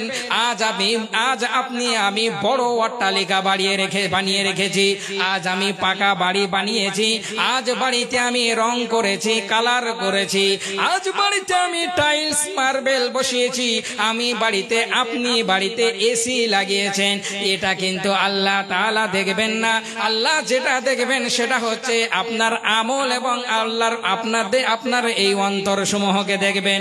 আল্লাহ তাআলা আপনি কতটা জমি জায়গা ইনকাম করেছেন, কতটা জমি জায়গা কিনেছেন, কত লক্ষ লক্ষ টাকা আপনি ব্যাংকে জমিয়ে রেখেছেন, এটা মহান আল্লাহ তাআলা দেখবেন না। আল্লাহ তাআলা আপনার যেটা দেখবেন সেটা হলো তাকওয়া, আল্লাহকে আমরা কতটা ভয় করি আর আমরা কি আমল করেছি, এটাই মহান আল্লাহ পাক রব্বুল আলামিন দেখবেন। তাহলে যে জিনিসটা আল্লাহ তাআলা কিয়ামতের দিন কোনো গুরুত্বই দেবেন না, তাহলে সেই জিনিসের পেছনে আজ আমরা দুনিয়ায় সকল মানুষ সকাল হলে পরে টাকার জন্য ছুটে যাই, আবার রাত্রি হলে এসে ঘুমাই, স্বপ্নেও আমরা টাকারই স্বপ্ন দেখি। প্রিয় ভাইরা আমার, বন্ধুরা আমার, আজ আমাদের বাড়িটা কেমন হয়ে গেছে জানেন? গরুর গোহালের মতো। যেখানে গরুকে রাখা হয়, ছাগলকে রাখা হয়, ওই ঘরটার মতো আমাদের বাড়িটা হয়ে গেছে। যেমন গরুকে সকাল বেলায় বের করে দেয় আবার খাবারের সময় ভরে দেয়, আবার খাইয়ে আবার বাইরে বের করে দেয়। ঠিক তেমনি আমরা সকালে খেয়ে দিয়ে বাড়ি থেকে বের হই, আবার খাবার সময় ঢুকি, আবার আমরা খেয়ে দিয়ে বের হই, আবার রাত্রে শোবার সময় ঢুকি। আল্লাহর ইবাদত বলে আমাদের বাড়িতে কিছু হয় না। তাহলে যে বাড়িতে আল্লাহর নাম নাই, আল্লাহ তাআলার কালাম পড়া নাই, যে বাড়িতে আল্লাহর জিকির আজকার নাই, সেই বাড়িতে কিভাবে আল্লাহ তাআলা বরকত দিবে? আজ সেই বাড়ির প্রত্যেকটা মানুষ একবার হলেও আল্লাহকে আমরা ভয় করি না। তাহলে যদি আমরা আল্লাহকে ভয় না করি, তাহলে আল্লাহ তাআলা আমাদের রিজিকে বরকত দিবেন না। শুনুন, নবী করিম সাল্লাল্লাহু আলাইহি ওয়াসাল্লাম আমাদেরকে বলছেন যে তুমি যতই ধন সম্পদ উপার্জন করো, তুমি যত টাকা ইনকাম করো, আল্লাহর কাছে সেই টাকা, সেই ধন সম্পদ, সেই বাড়ি তোমার আল্লাহ তাআলা দেখবেন না। আল্লাহ শুধু দেখবে যে তুমি আল্লাহকে কতটা ভয় করতে পেরেছো, আর সেই ভয় করে কতটা আমল করেছো। মহান আল্লাহ পাক রব্বুল আলামিন বলছেন, ওয়ামাইয়াত্তাকিল্লাহা ইয়াজআল লাহু মাখরাজা ওয়া ইয়ারযুকহু মিন হাইথু লা ইয়াহতাসিব। আল্লাহ তাআলা বলছেন, হে আমার বান্দারা, তুমি আমি মহান আল্লাহ পাক রব্বুল আলামিনকে ভয় করো। তুমি যদি আল্লাহকে ভয় করতে পারো, তোমার এমন কোন জায়গা হতে, এমন কোন স্থান হতে, এমন কোন রাস্তা হতে আল্লাহ তোমার বাড়িতে রিজিক পৌঁছে দিবে, কিন্তু আমি আপনি সেটা কল্পনাও করতে পারবো না। আমার আপনার সেটা চিন্তার বাইরে। আল্লাহ কোন রাস্তা দিয়ে আপনার আমার সংসারে যে বরকত দিবে, এটা মহান আল্লাহ ভালো জানেন। কিন্তু আমাদের প্রয়োজন যে আমরা আল্লাহকে ভয় করি। এ ছিল প্রথম নম্বর কারণ, যে কারণের কারণে আল্লাহ তাআলা আমাদের সংসারে, ফ্যামিলিতে আল্লাহ তাআলা রিজিক বৃদ্ধিতা দেন, রিজিক পাঠায়। সে আমলটি ছিল এক, আল্লাহকে ভয় করা। দ্বিতীয় নম্বর আমল আল্লাহ তাআলা আমাদেরকে বলেছেন, যে আমলটি করলে আল্লাহ তাআলা আমাদের ফ্যামিলিতে, সংসারে বরকত দিবেন। আমাদের টাকা পয়সা আজ কত ইনকাম করি গো, আজ মাস গেলে 15,000, 30,000, 50, 60, 70 হাজার পর্যন্ত আমরা ইনকাম করি। এরপরেও আমাদের ফ্যামিলিতে মাসের শেষে যেন টাকাই নাই, এরকমই মনে হয়। কারণ ওই যে আমাদের আল্লাহকে ভয় নাই, আল্লাহর কাছে তওবাতিল্লা নাই। তো দ্বিতীয় নম্বর যে কারণ, সেটি হচ্ছে আল্লাহর কাছে তওবা ইস্তেগফার করা। মহান আল্লাহ তাআলা কুরআন মাজিদের মধ্যে ঘোষণা করে বলছেন, ফাকুল তুস্তাগফিরু রাব্বাকুম ইন্নাহু কানা গফফারা। হে আমার বান্দারা, তোমরা আল্লাহর নিকটে তওবা ইস্তেগফার করো, কারণ তিনি হচ্ছেন তওবা গ্রহণকারী, তিনি হচ্ছেন গফফার। তুমি আল্লাহর কাছে তওবা করো, আল্লাহ তোমার তওবা কবুল করবে। ইউরসিলিস সামা আলাইকুম মিদরারা। আল্লাহ তাআলা বলছেন, বান্দারে, যদি তুমি আল্লাহর নিকটে তওবা করো, আল্লাহর নিকটে ইস্তেগফার করো, আল্লাহর কাছে ক্ষমা চাও, তুমি যদি আল্লাহর কাছে ক্ষমা চাইতে পারো, তাহলে আল্লাহ তাআলা ওর বিনিময়ে আকাশ থেকে পানি বর্ষণ করবেন। আর কি করবেন? ওয়ায়ুমদিদুকুম বিআমওয়ালিন ওয়া বানিন। দুনিয়াতে এমনও মানুষ আছে আজ তাদের কাছে খাবার নাই, মানুষ যেখানে খাবার ফেলে আসে সেখান থেকে খাবার কুড়িয়ে খায়। এরকম মানুষ যারা আছে, তারা যদি আল্লাহকে ভয় করে, দ্বিতীয় নম্বরে তওবা ইস্তেগফার করে, আল্লাহ তাআলা তাদেরকে খাবার দিয়ে, ধন সম্পদ দিয়ে সাহায্য করবেন। অনেক মানুষ দুনিয়াতে এমন আছে, অমুক মায়ের এমনও আছেন যাদের সন্তান দুনিয়াতে হয় না। অনেক ডাক্তার দেখানোর পরে, অনেক কবিরাজ দেখায় এখনকার মানুষেরা, এরপরেও কিন্তু তার বাচ্চা হয় না। এর জন্য মহান আল্লাহ বলছেন, তুমি যদি তোমার ধন সম্পদে এবং সন্তান আদিতে যদি তুমি বরকত চাও, তাহলে আল্লাহর নিকটে তওবা ইস্তেগফার করো। ওয়ায়ুমদিদুকুম বিআমওয়ালিন ওয়া বানিন। মহান আল্লাহ বলেন, বান্দা, তুমি যখন আমার কাছে তওবা করবে, আমি তোমাকে ধন সম্পদ দিয়ে এবং সন্তান আদি আওলাদ দিয়ে আমি তোমাকে সাহায্য করব। আমরা কখনো একবারের জন্যও তওবা করি না। আজ আমাদের যে নবীর আমরা উম্মত, সেই নবী প্রতিদিন হাদিসের মধ্যে এসেছে যে সেই নবী প্রতিদিন 100 বার মিয়াতা মাররাতান। আবার অপর হাদিসে রয়েছে যে 70 মাররা। রাসূল সাল্লাল্লাহু আলাইহি সাল্লাম যে নবীর আগে পেছনে ডানে বামে ওপরে নিচে কোনো দিকে তার কোনোদিন গুনাহ ছিল না, এরপরেও সেই নবী আল্লাহর নিকটে 70 বার বা 100 বার আল্লাহর কাছে প্রতিদিন ইস্তেগফার করতেন, ক্ষমা চাইতেন। তাহলে আজ আমি আপনি এত গুনাহ করি, এরপরেও কিন্তু আমরা সেই মহান আল্লাহকে একটি বারের জন্যও ক্ষমা চাই না, একটি বারের জন্যও আল্লাহকে বলি না, আল্লাহ আজ আমি এতটা গুনাহ করেছি, আল্লাহ তুমি আমার গুনাহকে ক্ষমা করে দাও। এ কথা কিন্তু আমরা কেউ বলি না। অথচ আজ সেই নবী যার গুনাহ নাই, এরপরেও কিন্তু তিনি আল্লাহকে ডাকতেন। আর আমাদের গুনার শেষ নাই, এত পাহাড়ের মতন আমরা গুনাহ করে রেখেছি, এরপরেও একবারের জন্যও আল্লাহকে আমরা তওবা করতে চাই না, আল্লাহর কাছে ক্ষমা চাই। ক্ষমা মানে যে চাইবো, এ আমাদের অ্যাটেনশন মনের অবস্থা এরকম হয় না। শুনুন, নবী করিম সাল্লাল্লাহু আলাইহি ওয়াসাল্লাম বলছেন, আন আবি যার রাদিয়াল্লাহু আনহু قال, আবু যার রাদিয়াল্লাহু আনহু থেকে বর্ণিত, তিনি বলছেন রাসূল সাল্লাল্লাহু আলাইহি ওয়াসাল্লাম বলছেন, ইয়া ইবাদি, হাদিসে কুদসির মধ্যে মহান আল্লাহ বলেন, হে আমার বান্দারা, তোমরা দুনিয়াতে অঢল গুনাহ করে থাকো, তোমরা আমার নিকটে ফাস্তাগফিরুনি, তোমরা আমার নিকটে ইস্তেগফার করো, আনা আগফিরুদ দুনুবা জামিআ, আমি মহান আল্লাহ তোমাদের সমস্ত গুনাহকে ক্ষমা করে দেব। শুধু আমাদের কষ্ট হলো এতটুকুই যে আল্লাহর কাছে আমরা বলবো, আল্লাহ গো, আমরা দুনিয়াতে অনেক গুনাহ করেছি মওলা, আল্লাহ গো, আমরা চলতে ফিরতে উঠতে বসতে মওলা অনেক গুনাহ করে আছি, আল্লাহ, আল্লাহ তুমি আমাদেরকে ক্ষমা করে দাও। শুধু এ কথাটা যদি আমরা আল্লাহকে বলতে পারি, আল্লাহ নিজেই বলছেন, বান্দা তুই যখন এরকম ভাবে ইস্তেগফার করবি, ফাস্তাগফিরুনি, তুই যদি আমার কাছে ইস্তেগফার করিস, আগফির লাকুম, আমি তোমাকে ক্ষমা করে দেব। এ কথা কে বলছেন? আল্লাহ তাআলা স্বয়ং বলছেন যে আমার কাছে ক্ষমা চাও, আমি তোমাদেরকে ক্ষমা করে দেব। কিন্তু আজ আমাদের সেই সময় হয় না যে আমরা সেই মহান আল্লাহ পাক রব্বুল আলামিনের কাছে একবার ক্ষমা চাই। প্রিয় ভাইরা আমার, বন্ধুরা আমার, এই দ্বিতীয় নম্বর যে কারণ, সেটি হচ্ছে তওবা ইস্তেগফার। এর বিনিময়ে আল্লাহ তাআলা অনেক বরকত দেন, অনেক কিছু আমাদেরকে এর বিনিময়ে দেন। নবী করিম সাল্লাল্লাহু আলাইহি ওয়াসাল্লাম হাদিসের মধ্যে ঘোষণা করে দিলেন, মাল্লাজিমাল ইস্তেগফার, যে ব্যক্তি সকাল সন্ধ্যা নিয়মিত আল্লাহর কাছে ইস্তেগফার করবে, ওই ব্যক্তির জন্য নবী করিম সাল্লাল্লাহু আলাইহি ওয়াসাল্লাম বলছেন, তার কোনো না কোনো দিক থেকে, কোনো এমন একটা রাস্তা থেকে, কোনো এমন একটা দিক থেকে তার বাড়িতে আল্লাহ তাআলা রিজিক পৌঁছে দিবেন।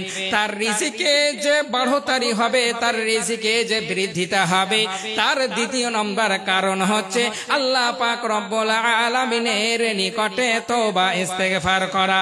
এই জন্য আপনাদেরকে আমি বলে যাব যে আমরা প্রত্যেকেই জানো, মহান আল্লাহর নিকটে দিনে রাতে যখন আমরা সময় পাবো, আল্লাহকে ডেকে ডেকে রাতে কান্না করেও হলেও আমরা আমাদের গুনাহ মার্জনা করে নেব। আর যদি আমরা এমনটা করতে পারি, আমাদের রিজিকে আল্লাহ তাআলা বৃদ্ধিতা দিবেন। আজ আমাদের সংসার থেকে যেন অভাব যায় না। আজ এত টাকা আমরা ইনকাম করি, এরপরেও মনে হয় যে আমাদের কাছে টাকা পয়সা নাই। কিন্তু কোনোদিন এরকম কি হয়েছে যে আপনি রাত্রে গিয়ে এক কিনারায় গিয়ে, যেখানে কেউ নাই, রাত্রে বেলায় সবাই ঘুমিয়ে আছে, আর আপনি আল্লাহর কাছে গিয়ে বলেছেন যে আল্লাহ, আমি এত টাকা ইনকাম করি, আমি এত টাকা উপার্জন করি, কিন্তু আমার সংসারে সেই টাকাতে যেন বরকত হয় না। এ কথা আপনি কোনোদিন আল্লাহকে বলেছেন? আজ তো আমরা কেউ বলিনি। আজ আল্লাহর কাছে আমাদের চাওয়ার সময় নেই। আমরা দুনিয়ায় সব কিছু করতে পারি, আমরা সব কিছু বুঝি যে কোনটা নিলে ভালো, কোন রাস্তায় না চললে ভালো, কোন জিনিসটা কিনলে পারে আমাদের জন্য উপকার হবে, কোন পোশাকটা পরিধান করলে আমাদেরকে মানাবে, কেমন ফ্যাশন করে কাপড় পরিধান করলে আমাদেরকে মানাবে, আমরা সব জানি, সব বুঝি। কিন্তু আল্লাহর কাছে যে ক্ষমা চাইতে হবে এই জিনিসটা আজও আমরা কেউ শিখতে পারলাম না, এটা আমরা বুঝি না, এটা শুধু আলেমরাই বোঝে। প্রিয় ভাইরা আমার, বন্ধুরা আমার, প্রয়োজন এখনো আছে আপনার নিকটে, কারণ এখনো আপনি মৃত্যুবরণ করেননি। মরে গেলেই আপনার সময় শেষ। যেহেতু এখনো মৃত্যুবরণ করেননি, এর মানে আমার আপনার হাতে এখনো সময় আছে। এই জন্য আল্লাহর কাছে তওবা করুন, আল্লাহ সব কিছুতে আপনার বৃদ্ধিতা দিয়ে দিবেন। শুধু তাই নয়, যখনই আপনি আল্লাহর কাছে তওবা ইস্তেগফার করবেন, আল্লাহ তাআলা আপনাকে ক্ষমাও করবেন, আপনার টাকা পয়সা ধন সম্পদেও আল্লাহ তাআলা বরকত দিবেন। এই জন্য আল্লাহর কাছে ক্ষমা চাওয়ার চেষ্টা করুন, আল্লাহ তাআলা অবশ্যই আপনার ধন সম্পদে বৃদ্ধিতা দিবে। আর যদি আপনি এমনটা না করেন, হয়তো আপনি মৃত্যুবরণ করবেন, তখন আল্লাহ তাআলা কোরআন মাজিদের মধ্যে ঘোষণা করে বলছেন, হাত্তা ইযা জাআ আহাদাকুমুল মাউত, যখন তোমাদের কারোর নিকটে যখন মৃত্যু উপস্থিত হয়ে যায়, যখন আজরাইল চলে আসে জান কবজ করবে, আর এমন তো অবস্থায় মৃত্যুবরণ করে আল্লাহর কাছে সামনে দাঁড়িয়ে আমরা বলবো, হে আমার রব, লাআল্লি আমালু সালিহা রব্বির জিউনি, আল্লাহ তুমি আমাকে দুনিয়ায় পাঠিয়ে দাও, আমি এবার নেক আমল করব। তখন যদি আমরা আল্লাহকে এই কথা বলি, তাহলে আল্লাহ আমাদেরকে কি দুনিয়ায় আবার ফিরিয়ে দিবেন? আল্লাহ তাআলা আমাদেরকে দুনিয়ায় আর ফিরিয়ে দিবেন না। এই জন্য আপনাকে আমি করজোর আবেদন করে বলে যাই যে আপনি আল্লাহর রাস্তায় সৎ পথে চলুন, বেশি বেশি তওবা করুন, আল্লাহ তাআলা আপনার সব কিছুতেই বৃদ্ধিতা দিবে। শুনুন, তৃতীয় নাম্বার যে কারণের বিনিময়ে আল্লাহ তাআলা আমাদের সংসারে ধন সম্পদে বরকত দিয়ে থাকেন, সেটি হচ্ছে আল্লাহর রাস্তায় ব্যয় করা, আল্লাহর রাস্তায় দান করা, আল্লাহর রাস্তায় খয়রাত করা। এই কারণের বিনিময়ে আল্লাহ আমার আপনার সংসারে বরকত দিবেন। সেই কারণগুলির মধ্যে অন্যতম কারণ হলো যে আমরা জানো আল্লাহ পাক রব্বুল আলামিনের নিকটে, আমাদের নিকটে যদি 100 টাকাও থেকে থাকে, এরপরেও যেন আমরা 10টি টাকা আল্লাহর রাস্তায় দান করি। আমরা সবাই ভাবি যে আমরা যদি আল্লাহর রাস্তায় দান করি আমাদের কমে যাবে, এটা আমাদের ভুল ধারণা। আমরা যেটুকুই আল্লাহর রাস্তায় দিব, কিয়ামতের দিবসে তার বিনিময়ে পেয়ে যাব। এবং দুনিয়াতে আল্লাহ তাআলা 100 টাকা দানের বিনিময়ে 1000 টাকা আপনার কোন রাস্তা দিয়ে ঘরে পাঠিয়ে দিবেন। এই জন্য আল্লাহর কাছে আপনি বেশি বেশি দান করার চেষ্টা করুন। কেননা নবী করিম সাল্লাল্লাহু আলাইহি ওয়াসাল্লাম বলছেন, আন আবি হুরায়রা রাদিয়াল্লাহু আনহু قال رسول الله صلى الله عليه وسلم ما من يوم يصبح যখন কোন দিন হয় তখন আল্লাহ পাক রব্বুল আলামিনের নিকটে ইল্লা মালাকান ইয়ানজিলানে, তাদের নিকটে 2 জন ফেরেশতাকে অবতরণ করা হয়। 2 জন ফেরেশতাকে আসমান থেকে দুনিয়ায় পাঠিয়ে দেওয়া হয় এবং দুজনের মধ্যে একজন আল্লাহ তাআলার নিকটে বলেন, আল্লাহুম্মা আতি মুনফিকান খালাফান, হে আল্লাহ গো, এই ব্যক্তি আজকে তোমার যে ধন সম্পদ দিয়েছো, সে ধন সম্পদ হতে তোমার রাস্তায় দান করেছে, আর ওই ব্যক্তির দোয়া আল্লাহ তাআলা কবুল করে নেন, আর তার সংসারে ধন সম্পদে বেশি বেশি করে দেন, বাড়িয়ে দেন, বৃদ্ধিতা দেন। আর এক ফেরেশতা বলে, হে আল্লাহ, আল্লাহুম্মা আতি মুনফিকান তালাফান, হে আল্লাহ গো।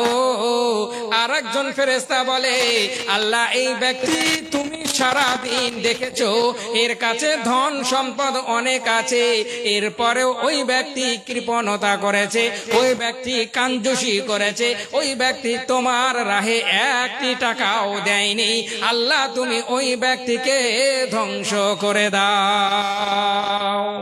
একথা ফেরেশতা বলেন। আর বলেন আমার আপনার দোয়া কবুল নাও হতে পারে, কারণ আমরা গুনাহগার, কোনো না কোনো সময় আমরা গুনাহ করতেই থাকি। কিন্তু ফেরেশতারা কখনো তারা গুনাহ করেন না, আল্লাহর কথার অমান্যতা কখনো করেন না। যেটাই আল্লাহ তাআলা হুকুম করেন সেটাই তারা করতে রাজি থাকেন।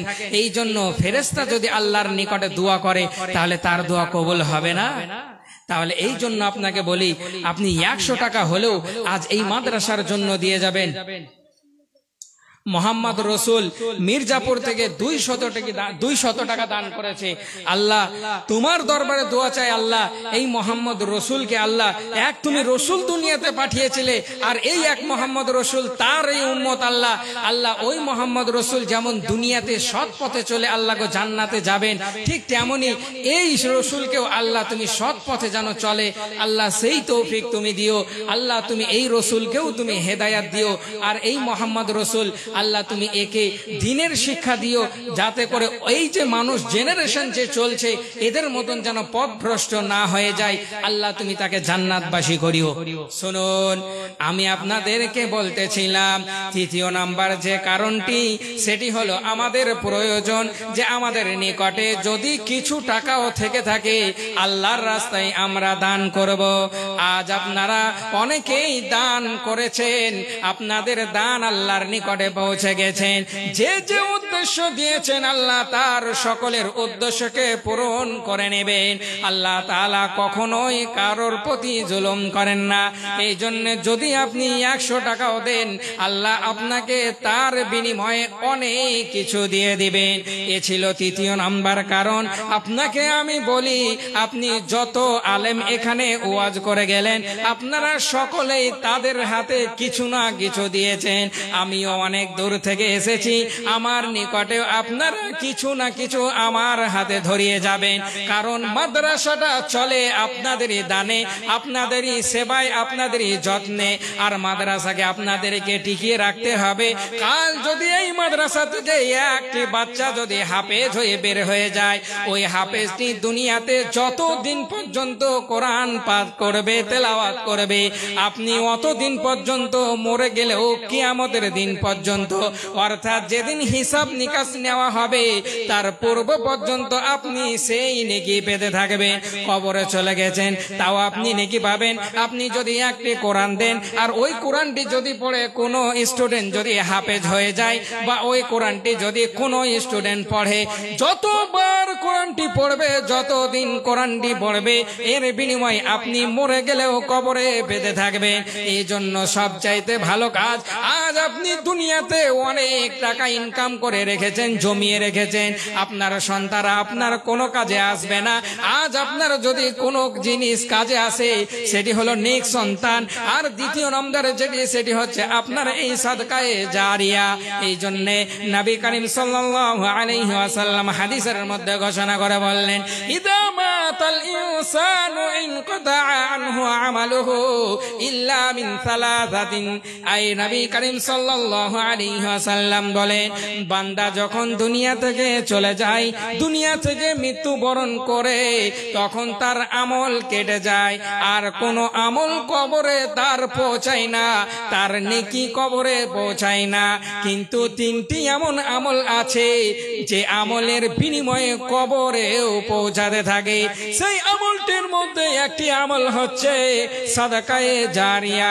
এই জন্য আপনাকে এই শেষ রাত্রি, গভীর রাত্রিতে, এই শেষের সময় আপনাকে বলে যায়, আপনি আমার হাতেও কিছু দিয়ে যাবেন, আমাকে নিরাশ করবেন না। আল্লাহ তাআলার কাছে আমি দোয়া করব যে আপনাকে জানো কাল কিয়ামতের দিবসে সব চাইতে উচ্চ মর্যাদাশীল বানিয়ে দেন। আল্লাহ তাআলার কাছে দোয়া করব যে আপনাদের ধন সম্পদ বাড়িয়ে দেন, আপনাদের ধন সম্পদে বৃদ্ধিতা দেন। অবশ্যই আল্লাহ তাআলা আপনাদের কাছে এই যে দিয়েছেন ধন, এটাই আপনি আল্লাহর রাস্তায় দেন, এর বিনিময়ে আপনি কাল কিয়ামতের দিবসে পাবেন।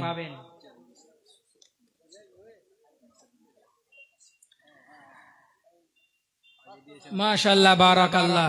চেয়ারম্যান সাহেবের শ্বশুর তিনি আবার 500 টাকা দিয়েছেন। তাহলে এর আগে মনে হয় টাকা দিয়েছেন নাকি? এর আগে টাকা দিয়েছেন, আমার হাতও খালি দিবেন না বলে 500 টাকা দিয়েছেন। কিন্তু ঘরের মানুষ আর 500 টাকা দেওয়া দরকার ছিল, যে মৌলভী সাহেবকে শেষের সময় দিচ্ছি তো কমসে কম 500 নয় 1000 টাকা দিই, যেহেতু ঘরেরই মাদ্রাসা। তো যাক আলহামদুলিল্লাহ কমসে কম দিয়েছেন। তবে আশা রাখবো যেন আরো 500 টাকা আপনি আজ আমার হাতে না হোক কোনো না কোনো সময় আপনি পৌঁছে দিবেন, কারণ জামাইয়ের মাদ্রাসা আপনারাই হেল্প করে আগে বাড়িয়ে দেন। আল্লাহ তাআলা এই জামাইয়ের বিনিময় হয়তো আপনাকেও কাল কিয়ামতের দিবসে দিবেন, যে হ্যাঁ আপনি 500 টাকা দান করেছেন, তাই আজ হয়তো মাদ্রাসাটি দুনিয়ায় প্রতিষ্ঠিত আছে। আল্লাহ তাআলার কাছে দোয়া করি, চেয়ারম্যান সাহেবের শ্বশুর হয়তো বৃদ্ধ অবস্থায় পৌঁছে গেছে। আল্লাহ তার বৃদ্ধ অবস্থায় পৌঁছালে মানুষের রোগ বালা বেড়ে যায়। আল্লাহ যদি কোনো রোগে রোগাক্রান্ত থাকে, যদি কোনো রোগ ব্যাধি থেকে থাকে, আল্লাহ তুমি তার রোগকে ভালো করে দাও। আল্লাহ তাকে সুস্থতা দাও মাওলা, তাকে দুনিয়ায় লা ইলাহা ইল্লাল্লাহর সঙ্গে মৃত্যু দিও গো মাওলা। আল্লাহ দুনিয়ায় যতদিন বাঁচবে বউয়ের কষ্ট বেটার কষ্ট থেকে যেন দূরে রাখিও মাওলা। দুনিয়ায় সুখে শান্তিতে জীবন যাপন করে দুনিয়া থেকে যেন যেতে পারে। আল্লাহ তুমি সেই তৌফিক দান করো মাওলা। আমিন ও আমিন মাওলা, আমিন ও আমিন। মোর দোয়া কবুল করো রব্বুল আলামিন, আমিন। কি নাম গো? শাহজাহান 500 টাকা। আল্লাহ তুমি শাহজাহানের দানকে কবুল করে নাও মাওলা। এই ভাই দিয়েছে 300 টাকা। এটা আচ্ছা, আর একজন বেনামিতে 500 টাকা দিয়েছে, আর আমার এক ভাই 2000 টাকা দিয়েছে। লিল্লাহি তাকবীর। বাপ মায়ের জন্য।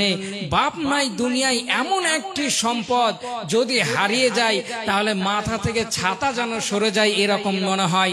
এই জন্য আজ আমার ভাই 2000 টাকা মায়ের বাপের ভালোবাসাতে দিয়েছে। আল্লাহ তুমি সেই ভাইয়ের দানকে কবুল করে নাও মাওলা। আল্লাহ সেই ভাইয়ের বাপ আল্লাহ যদি দুনিয়ায় আছে তাহলে সুস্থতা রাখো, আর যদি দুনিয়ায় না থাকে আল্লাহ যদি কবরে দুটোই নাই। আলহামদুলিল্লাহ আল্লাহ তোমার কাছে এই দোয়া করতে চাইছি যে 2000 টাকা দিয়েছে আল্লাহ গো। আল্লাহ যদি কবরে কোনো আযাবে গ্রেফতার থাকে মাওলা, আল্লাহ তুমি সেই আযাব থেকে তুমি মুক্তি দিও মাওলা গো। আল্লাহ বাপ মা প্রচন্ড বড় একটি সম্পদ মাওলা, আজ যদি হারিয়ে যায় তাহলে প্রচন্ড বড় কষ্ট হয় গো মাওলা, বুকে ব্যথা লাগে। আল্লাহ সেই বাপ মা দুনিয়া ছেড়ে চলে গেছে, এটার অনেক ভালোবাসা আল্লাহ জানে যে হ্যাঁ যে এই সাদকায়ে জারিয়াই একমাত্র যেটা কবরে পৌঁছাবে, যার কারণে আল্লাহ গো 2000 টাকা দিয়েছে।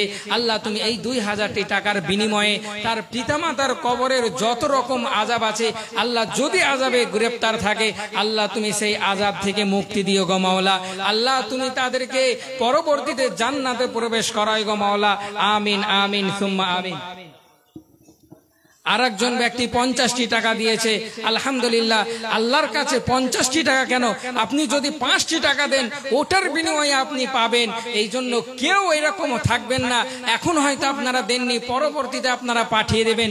আমার আওয়াজ যদি আপনি বাড়ি থেকেও পান, আপনি কাল সকালে হোক কাল না হোক পরশুদিন হোক আপনি মাদ্রাসায় 10 টাকা হলেও দিয়ে যাবেন, কারণ 10 টাকার বিনিময়ে আপনি কম ভাবেন না। আল্লাহ তাআলার কাছে দোয়া করে, আল্লাহ গো কোন এক বান্দা তোমার নিকটে এসে 50 টাকা দিয়েছে মাওলা, আল্লাহ যে আশাতে দিয়েছে মাওলা গো তার আশাকে তুমি পূর্ণ করে দিও মাওলা গো। আমিন সুম্মা আমিন। আকমাল হোসেন ভাই আমার 500 টাকা দিয়েছে। আলহামদুলিল্লাহ আলহামদুলিল্লাহ হামদান কাসীরা। আল্লাহ গো আমার আকমাল ভাইকে তুমি দুনিয়ায় জীবিত রাখিও এবং দুনিয়াতে যতদিন জীবিত থাকবে আল্লাহ তোমার হেদায়েতের রাস্তায় যেন জীবিত থাকে মাওলা। হে আল্লাহ গো আকমাল ভাইকে তুমি দুনিয়াতে হেদায়েতের রাস্তায় রেখে তোমার ইবাদত করার তৌফিক দিও গো মাওলা। আল্লাহ তুমি তাকে এই দুনিয়া থেকে যখন নেবে গো মাওলা জানো লা ইলাহা ইল্লাল্লাহর প্রতি প্রতিষ্ঠিত থাকে, তুমি সেই তৌফিক দিও মাওলা। আল্লাহ গো তোমার দরবারে দোয়া করি মাওলা, আকমালের পিতামাতা যদি কোনো অসুস্থতা থাকে মাওলা তাদের অসুস্থতাকে তুমি দূর করে দিও মাওলা। আল্লাহ গো তোমার দরবারে দোয়া চাই, আকমালের পিতামাতার সংসারে তুমি অনেক বরকত দাও মাওলা। আল্লাহ তাদের যদি কোনো রকম সংসারে অভাব দরিদ্রতা নেমে আসে আল্লাহ তুমি তাদের অভাবকে দূর করে দাও মাওলা। আল্লাহ যে আশাতে যে নিয়তে করে গেছে দান, উদ্দেশ্য পূরণ করো তুমি রহমান। আমিন ও আমিন মওলা, আমিন ও আমিন। মোদের দোয়া কবুল করো রব্বুল আলামিন। আমিন সুম্মা আমিন। আলহামদুলিল্লাহ, আমার দাদিমা স্টেজের নিকটে এসে, বয়স্ক মানুষ এই রাত্রিতে এসে 12টা 43 বাজছে, আল্লাহ জেগে তোমার আজ আওয়াজ শুনছিল মাওলা গো। তোমার দেওয়া হাদিস, তোমার দেওয়া কোরআন আল্লাহ যে রসুলের ওপরে নাজিল করেছো, সেই দুটি শোনার জন্য এত রাত্রিতে জাগরণ করেছিল। এবং শেষ মুহূর্তে আল্লাহ গো একটি কোরআনের 300 টাকা দাম আল্লাহ এই মাদ্রাসার জন্য দিয়েছে। আল্লাহ গো তোমার দরবারে দোয়া চাই মাওলা। আল্লাহ আমার দাদিমা বয়স্ক মানুষ মাওলা গো, দাদিমার হয়তো মানুষ যখন বয়স্ক হয়ে যায় হাড়ে জোরে জোরে ব্যথা শুরু হয় মাওলা। আল্লাহ তুমি আমার দাদিমার শরীরে যত রকম ব্যথা বেদনা আছে আল্লাহ তুমি ব্যথাকে ভালো করে দিও মাওলা। আল্লাহ গো দাদিমার শরীর সুস্থতা দিও মাওলা। আল্লাহ দাদিমার ছেলেদের কাছ থেকে জানো দুনিয়াতে ভালোভাবে যেতে পারে, আল্লাহ তুমি সেই তৌফিক দিও মাওলা। আল্লাহ গো বইয়ের জ্বালা থেকে বাঁচিয়ে রাখিও মাওলা। আল্লাহ যখন দাদিমা এই দুনিয়া ছেড়ে যাবে আল্লাহ তুমি তাকে লা ইলাহা ইল্লাল্লাহর সঙ্গে মৃত্যু নিও গো মাওলা। আল্লাহ যখন কবরে চলে যাবে এই কোরআন হয়তো মাদ্রাসায় পড়তে থাকবে, আল্লাহ কবরেও তুমি তার নেকি পৌঁছে দিও মাওলা। কবরেও তুমি কোনো আযাব থেকে যদি আযাবে জড়িত হয় তা থেকেও তুমি মুক্তি দিও গো মাওলা। আল্লাহ তুমি দাদিমাকে ওই জাহান্নাম থেকে বাঁচিয়ে জান্নাতে প্রবেশ করায় মাওলা। আমিন ও আমিন মওলা, আমিন ও আমিন। মোর দোয়া কবুল করো রব্বুল আলামিন। আর আছে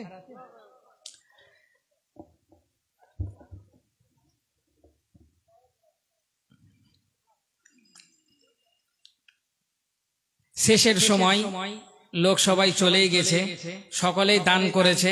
আমি একটি গজল বলে আমার বক্তব্য শেষ করব দুয়ার দ্বারাই। মাটির দেহ মাটি হবে, কিসের কর বাসনা হাইরে, এ দুনিয়ার আশা মিটে না হাইরে, এ দুনিয়ার আশা মিটে না। মাটির দেহ মাটি হবে, কিসের কর বাসনা হাইরে, এ দুনিয়ার আশা মিটে না হাইরে, এ দুনিয়ার আশা মিটে না। আশা করে ঘর বাঁধিলাম সাধের বালু চরে, সে ঘর আমার উড়িয়া নিল সর্বনাশা ঝড়ে। আশা করে ঘর বাঁধিলাম সাধের বালু চরে,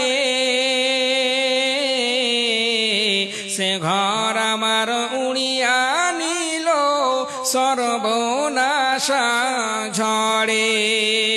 আসলেতে সবই ফাঁকি, আসলেতে সবই ফাঁকি, কবর হবে ঠিকানা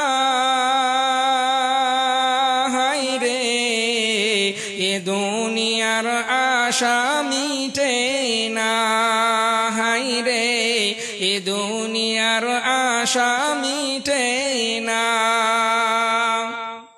কত মানুষ এসেছিল এই দুনিয়ার পরে, একে একে চলিয়া গেল সব কিছু ছেড়ে। কত মানুষ এসেছিল এই দুনিয়ার পরে, একে একে চলিয়া গেল সব কিছু ছেড়ে। তোমাকেও যেতে হবে, তোমাকেও যেতে হবে, রেহাই পাওয়া যাবে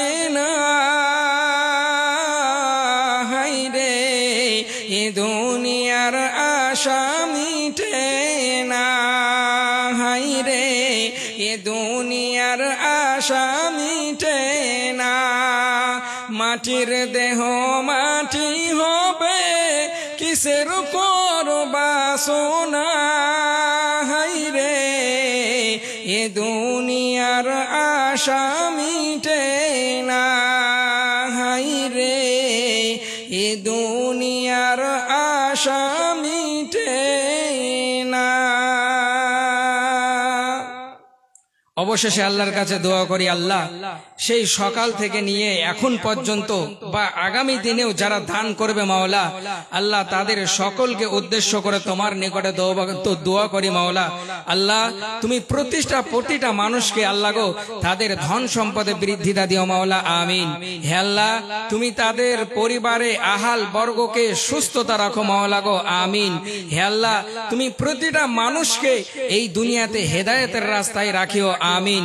হে আল্লাহ এই গ্রামের যারা দান করেছে আর যারা দান করতে পারেনি তাদেরকে তুমি ক্ষমতা দিও যেন আগামী বছর বা হয়তো পরবর্তীতে তারা অনেক কিছু যেন দান করতে পারে। আল্লাহ তুমি সেই তৌফিক দাও, আমিন। হে আল্লাহ তুমি সকলকেই সঠিক পথে চলার তৌফিক দান করো, আমিন।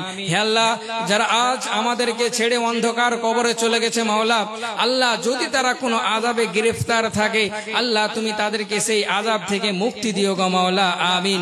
হে আল্লাহ তুমি আমাদের সকলকে ওই নিকৃষ্টতম স্থান জাহান্নাম থেকে আমাদেরকে বাঁচিয়ে জান্নাতে প্রবেশ করার তৌফিক দান করো, আমিন। ওয়া আখিরু দাওয়ানা আনিল হামদুলিল্লাহি রাব্বিল আলামিন।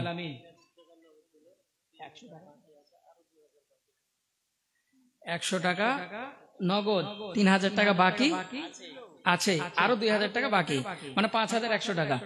লিল্লাহি তাকবীর। যেতে যেতে আল্লাহ তাআলার কোন এমন বান্দা যে বান্দার মনে চাইলো যে আল্লাহ তোমার রাহে আবারও এর আগে দিয়েছিল 3000, এখন আবার দিল 2000 আর 100 টাকা নগদ। আল্লাহ তোমার রাস্তায় দোয়া করি আল্লাহ গো এই ভাই কোনো না কোনো তো আশা আছে, আর যে আশাই থাকবে আল্লাহ সে আশা তুমি পূর্ণ করিও। আল্লাহ যদি কোনো ব্যবসা বাণিজ্য করে আল্লাহ তুমি সেই ব্যবসা বাণিজ্যই বরকত দিও গো মাওলা। আল্লাহ তার ব্যবসা যেন ভালো চলে আল্লাহ তুমি সেই তৌফিক দিও, আমিন। হে আল্লাহ তার শরীর থেকে অসুস্থতাকে তুমি মিটিয়ে দিও গো মাওলা। আল্লাহ তার সন্তান যদি থেকে থাকে আল্লাহ তুমি তাদের সন্তানকে কোরআনের হাফেজ বানিয়ে নিও মাওলা। আল্লাহ এবং যদি তার স্ত্রী যদি অন্যরকম হয় আল্লাহ তুমি তার স্ত্রীকে সৎ পথে চলারও তৌফিক দিও মাওলা। আল্লাহ তার পিতা মাতাকে এই দুনিয়াতে ভালো রাখিও এবং পরকালের যেন জান্নাতে যায় আল্লাহ তুমি সেই তৌফিক দিও, আমিন। আল্লাহ তোমার দরবারে অসংখ্য দোয়া চাই মাওলা গো ওই ভাইয়ের জন্য যে ভাই 5000 টাকা বাকি 100 টাকা নগদ দিয়েছেন আল্লাহ তুমি এই ভাইয়ের জন্য দোয়া করি আল্লাহ তুমি এই দোয়াকে সাদরে গ্রহণ করে নাও মাওলা গো, আমিন আমিন সুম্মা আমিন।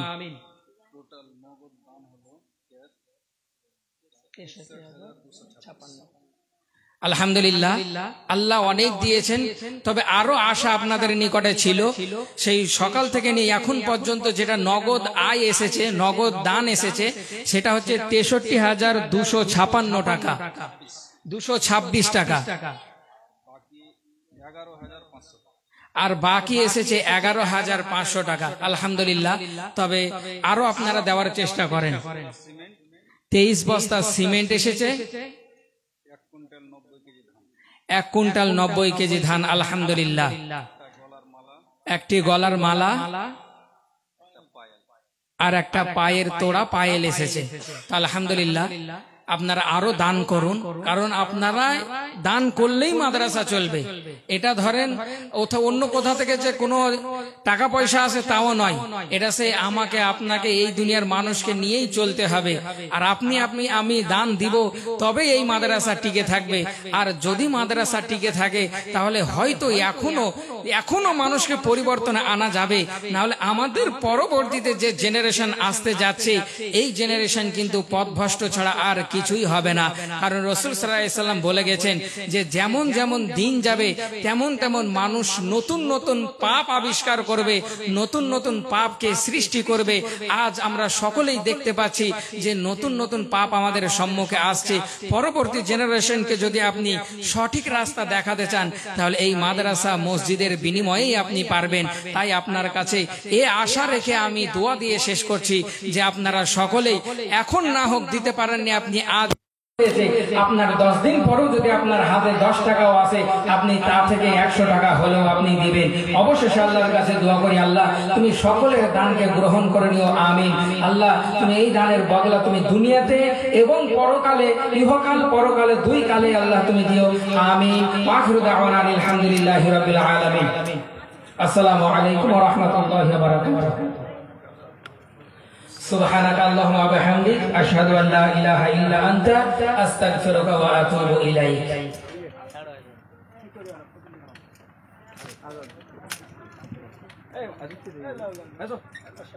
এই মজা